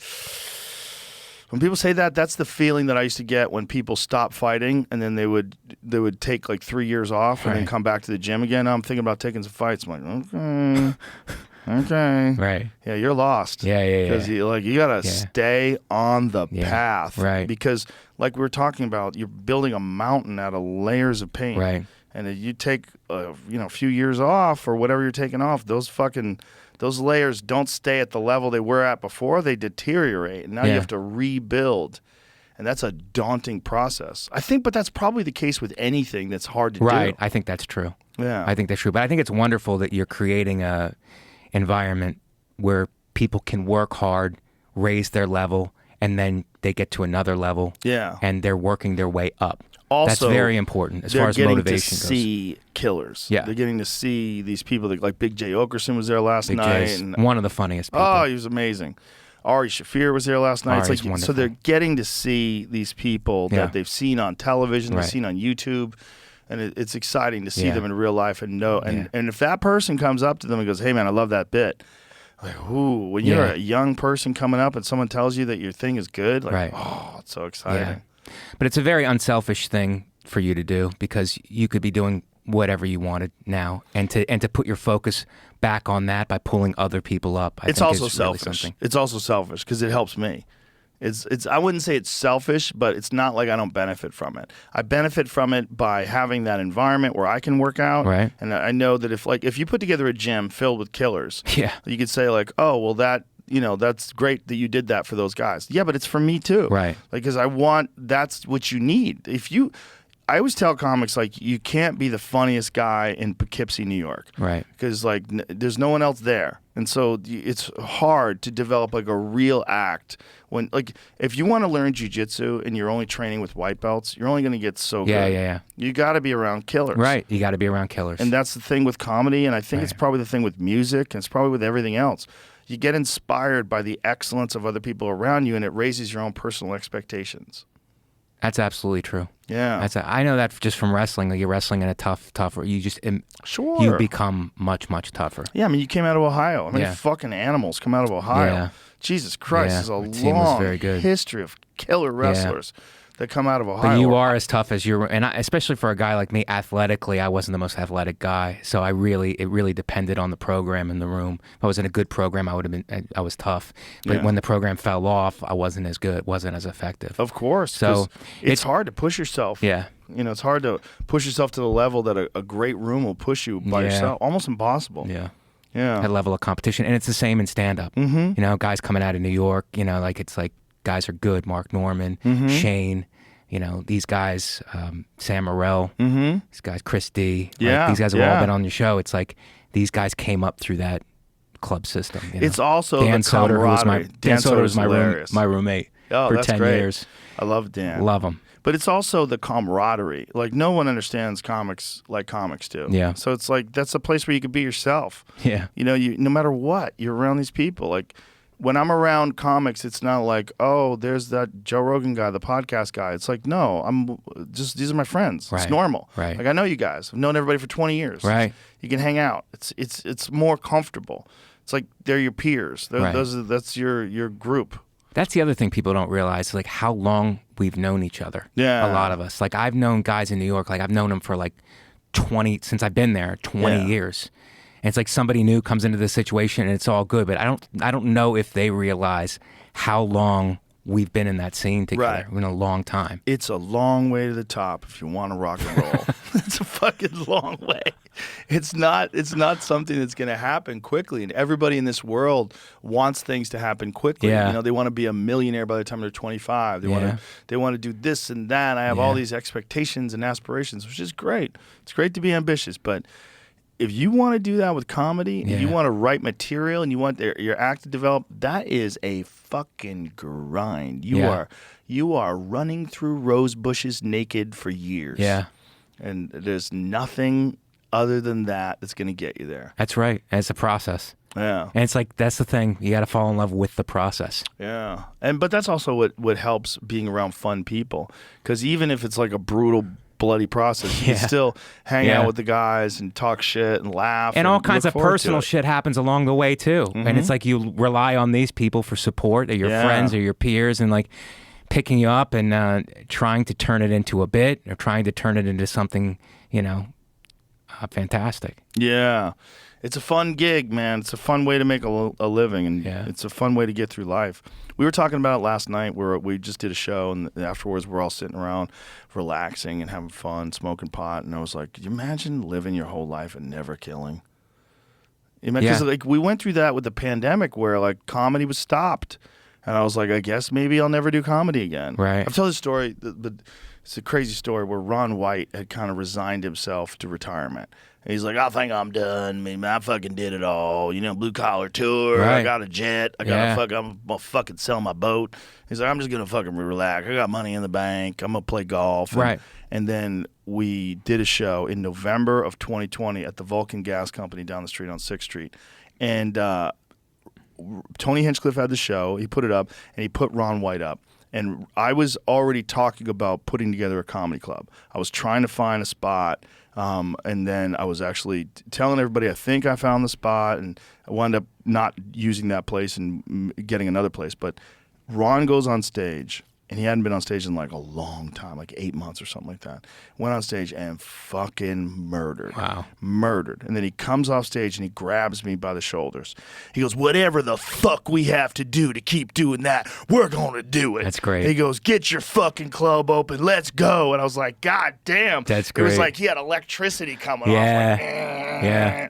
Because That just goes to show you, it doesn't matter how much money you have. It doesn't matter. Like that feeling is what's important to us. There's nothing like it. It's also, you understand more than anybody how hard it is to put all that stuff together and to figure out a way to say it in a way that's going to get the laughs and resonate. That's really it. There's nothing like when you're sitting there and you're turning the bit, however you're doing it, writing it out. I do notes on my phone, but you're like kind of saying it in your head, and then you're like, that moment where you're like, I think I got something here. Yeah. I think I really got something here. And then the satisfaction of taking that and trying it on stage and then getting you're like, okay, I got it. I got a punchline. And it's like, now I'm going to keep coming. I don't know what your process is. Mine's I just keep coming at it. Just keep coming, keep coming. Every morning, jokes, keep throwing jokes at it, keep asking questions about it. And then when you have it, it's just, there's no feeling like it. Even fame, whatever, it's like money. It's like there's no feeling like having that bit and just having it murder like all the way through from beginning to end. Having a new tagline. Yeah. That just murders. Yeah, just something that simple. Yeah. God, It's the best. I really love it, man. It's the best. I really love it. Do you write in front of a computer? Do you write on a notebook? Do you just write on your phone? How do you do it? I used to do journaling. I was like, because coming up with premises, it's like there's so many funny things that happen to us every day, or potentially funny things. It's like just journaling makes you conscious of it because there's so many things that slip by. Like on the way here, I had brass knuckles, but they're wood. I worked Hilarities in Cleveland, and the owner, Nick Costas, he gives me a gift every time I do it. I don't know if he does it for everybody, but the time before he gave me a baseball bat. And this time it was wooden brass knuckles. He's a great guy. It's a fantastic club. So he gives me these wooden brass knuckles. And I'm going through security at Fort Lauderdale Airport to come here, and they flag my bag and they bring it over, and the guy goes, What's this? I immediately go, Nick Costas, hilarious. I immediately give up his name and snitch. I'll wear a wire. I am a snitch. For wooden brass knuckles Wooden are brass illegal? knuckles. Yeah, They're not I don't even know brass, how. Though. No, they're not brass. They're wooden, and I don't know what how it hijack a plane. It's like, take this to Yemen, or this guy gets a splinter. So it's like, but they were like, and I was rushed. So he's like, do you want to check your bag, or you could just give it up? I'm like, I'll just give it. I'll just give it up. But it's like a brass, like for them to take that. I think they're wooden. He gave them to me wooden so they would get through security. That's funny. But for them to do it. But like my point is that journaling, like I never would have thought twice about that, but it's like journaling brings that out. So sometimes I'll do that if I feel like nothing is happening. But then I'll take bits on my phone and I'll just, like I went to jury duty, and I'm like, there's so many funny things here about jury duty, trying to get out of it, the way they threaten you. In New York anyway, they go, you have to serve or you're going to go to jail for a year. It's like, well, they're going to have to pick a jury for my trial. Is it really the case? You go to jail for a year? They say it's a year or a $60,000 fine or something like that. It's like, I don't know, maybe 60,000 was too high, but it's like a year in prison and a fine or both. The point is they threaten you hard to make sure that you go to jury duty. Oh my God. And it's like, I don't know if this is how much faith I have in the justice system with your threatening me, a private citizen, for a year to come to jury duty. Anyway, so you end up going, and it's like, as comics, we're in this conundrum because it's like, it could be a 3-week trial. It's like, yeah, I cannot serve for 3 weeks. I have road dates. Money is at stake. Flights are booked. Yeah. Like, all of this stuff matters to me. Like, I need this money. So, but they just don't care. There's nobody to call. There's nobody to complain to. So it's like you come and you check in and you just hope that you're not called into the thing. So we're sitting there and we're just waiting. So, but that's like, there's so many funny with emotions and feelings that come through there. And like, how do I get out of this? Right. It's like a felony. A felony, if you have a felony, you can't serve. It's like, I could sucker punch the bailiff. You know what I mean? It's like, that's a felony. He's a cop. He's like, it's like, and then you start punching that up and crafting it and then going in there. And what really happened is I went in there and they go, we have a jury pool outside. We need to take them first. So instead of holding you here, we'll see you guys tomorrow. Meanwhile, I have to fly out the next day. So I go to the bailiff. I go, hey, I can't come back tomorrow. I'm sorry. I have to fly out. I cannot come back tomorrow. He goes, wait here. He gets a piece of paper and he goes, give this to holding downstairs. They might reissue you another date. They might cut you. So I go, all right. So I go down there. I give it to her. She's like, give me a minute. Just sitting there waiting. And she comes back. She's like, see you in 4 years. You're cut. Oh, I was nice. like, oh, thank God. But that whole thing, like the tension of that, like that's, I'll put that on my phone and I'll just keep coming at it. Yeah, that's good. That's a good way to do it. Everybody has their own way, Right. Like, I think What's your way? I write in front of a computer. I sit down and I write. I write about subjects, and it's a lot of wasted time.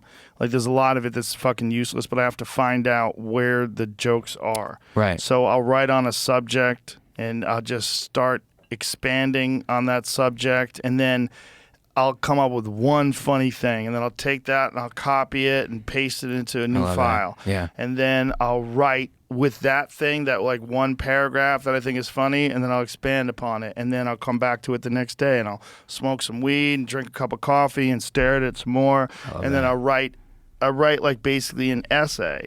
And then in that essay, I'll find the funny stuff and extract it. It's not a efficient process because it doesn't come out looking like stand-up. It's like basically I'm farming premises. Right. And I'm doing it through just time and like forcing myself to sit in front of it.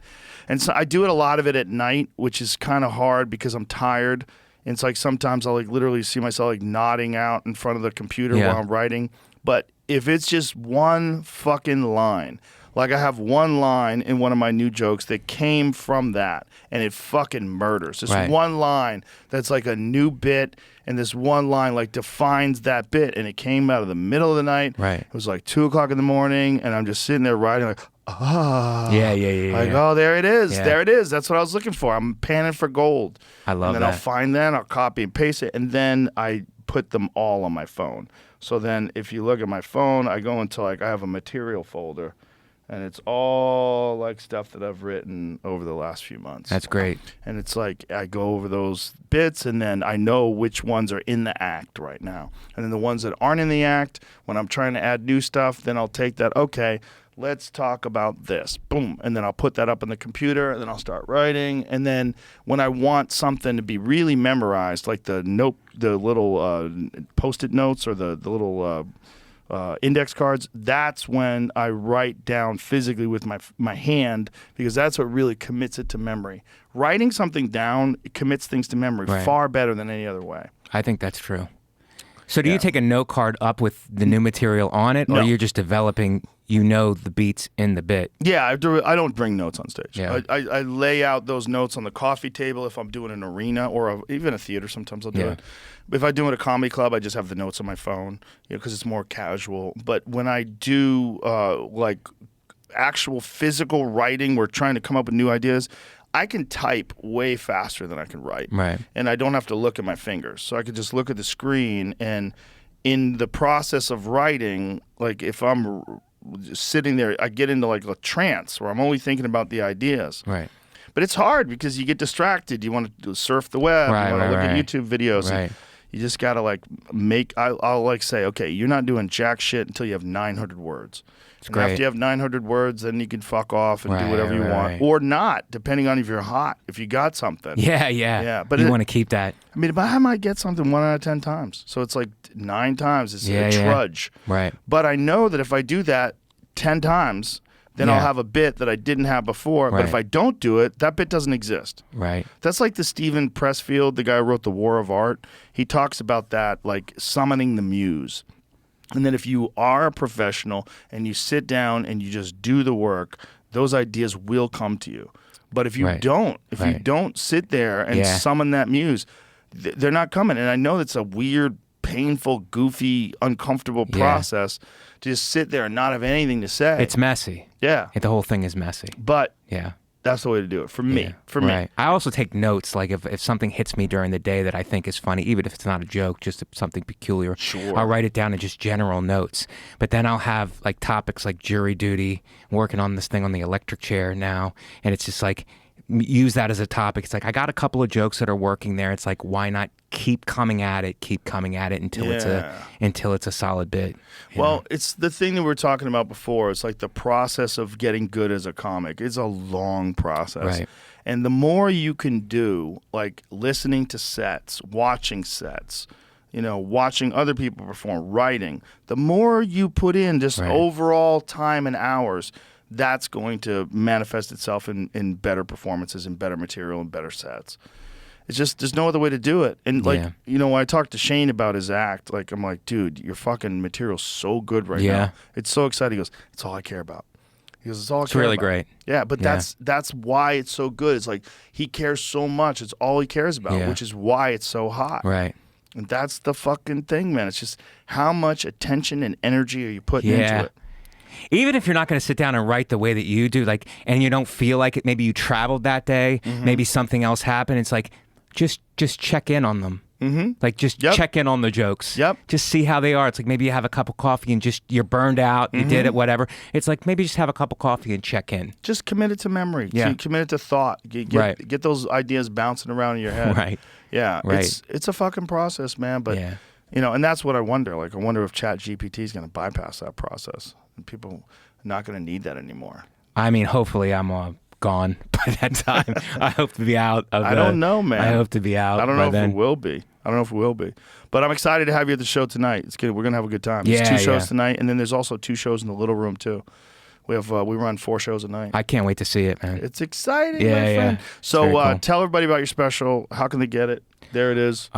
It's called Mike Vecchione, The Attractives, and it was produced by Nate Bargatze, my friend, who gave me the opportunity to put it on his platform, That's the awesome. Nateland platform. Where did you film it? And Nashville. Oh, And were you at Zany's? Nashville Zany's, yeah. Oh, they that's turned it in. It great. looks like a theater. Zany's people are just That's fantastic. fucking great. And 800-pound gorilla. These guys did a great job. That's on it. fucking And, awesome. Really looks good. Zany's is a great club. It's a really good. One, That place is, there's laughter soaked into the walls at that place. Yeah.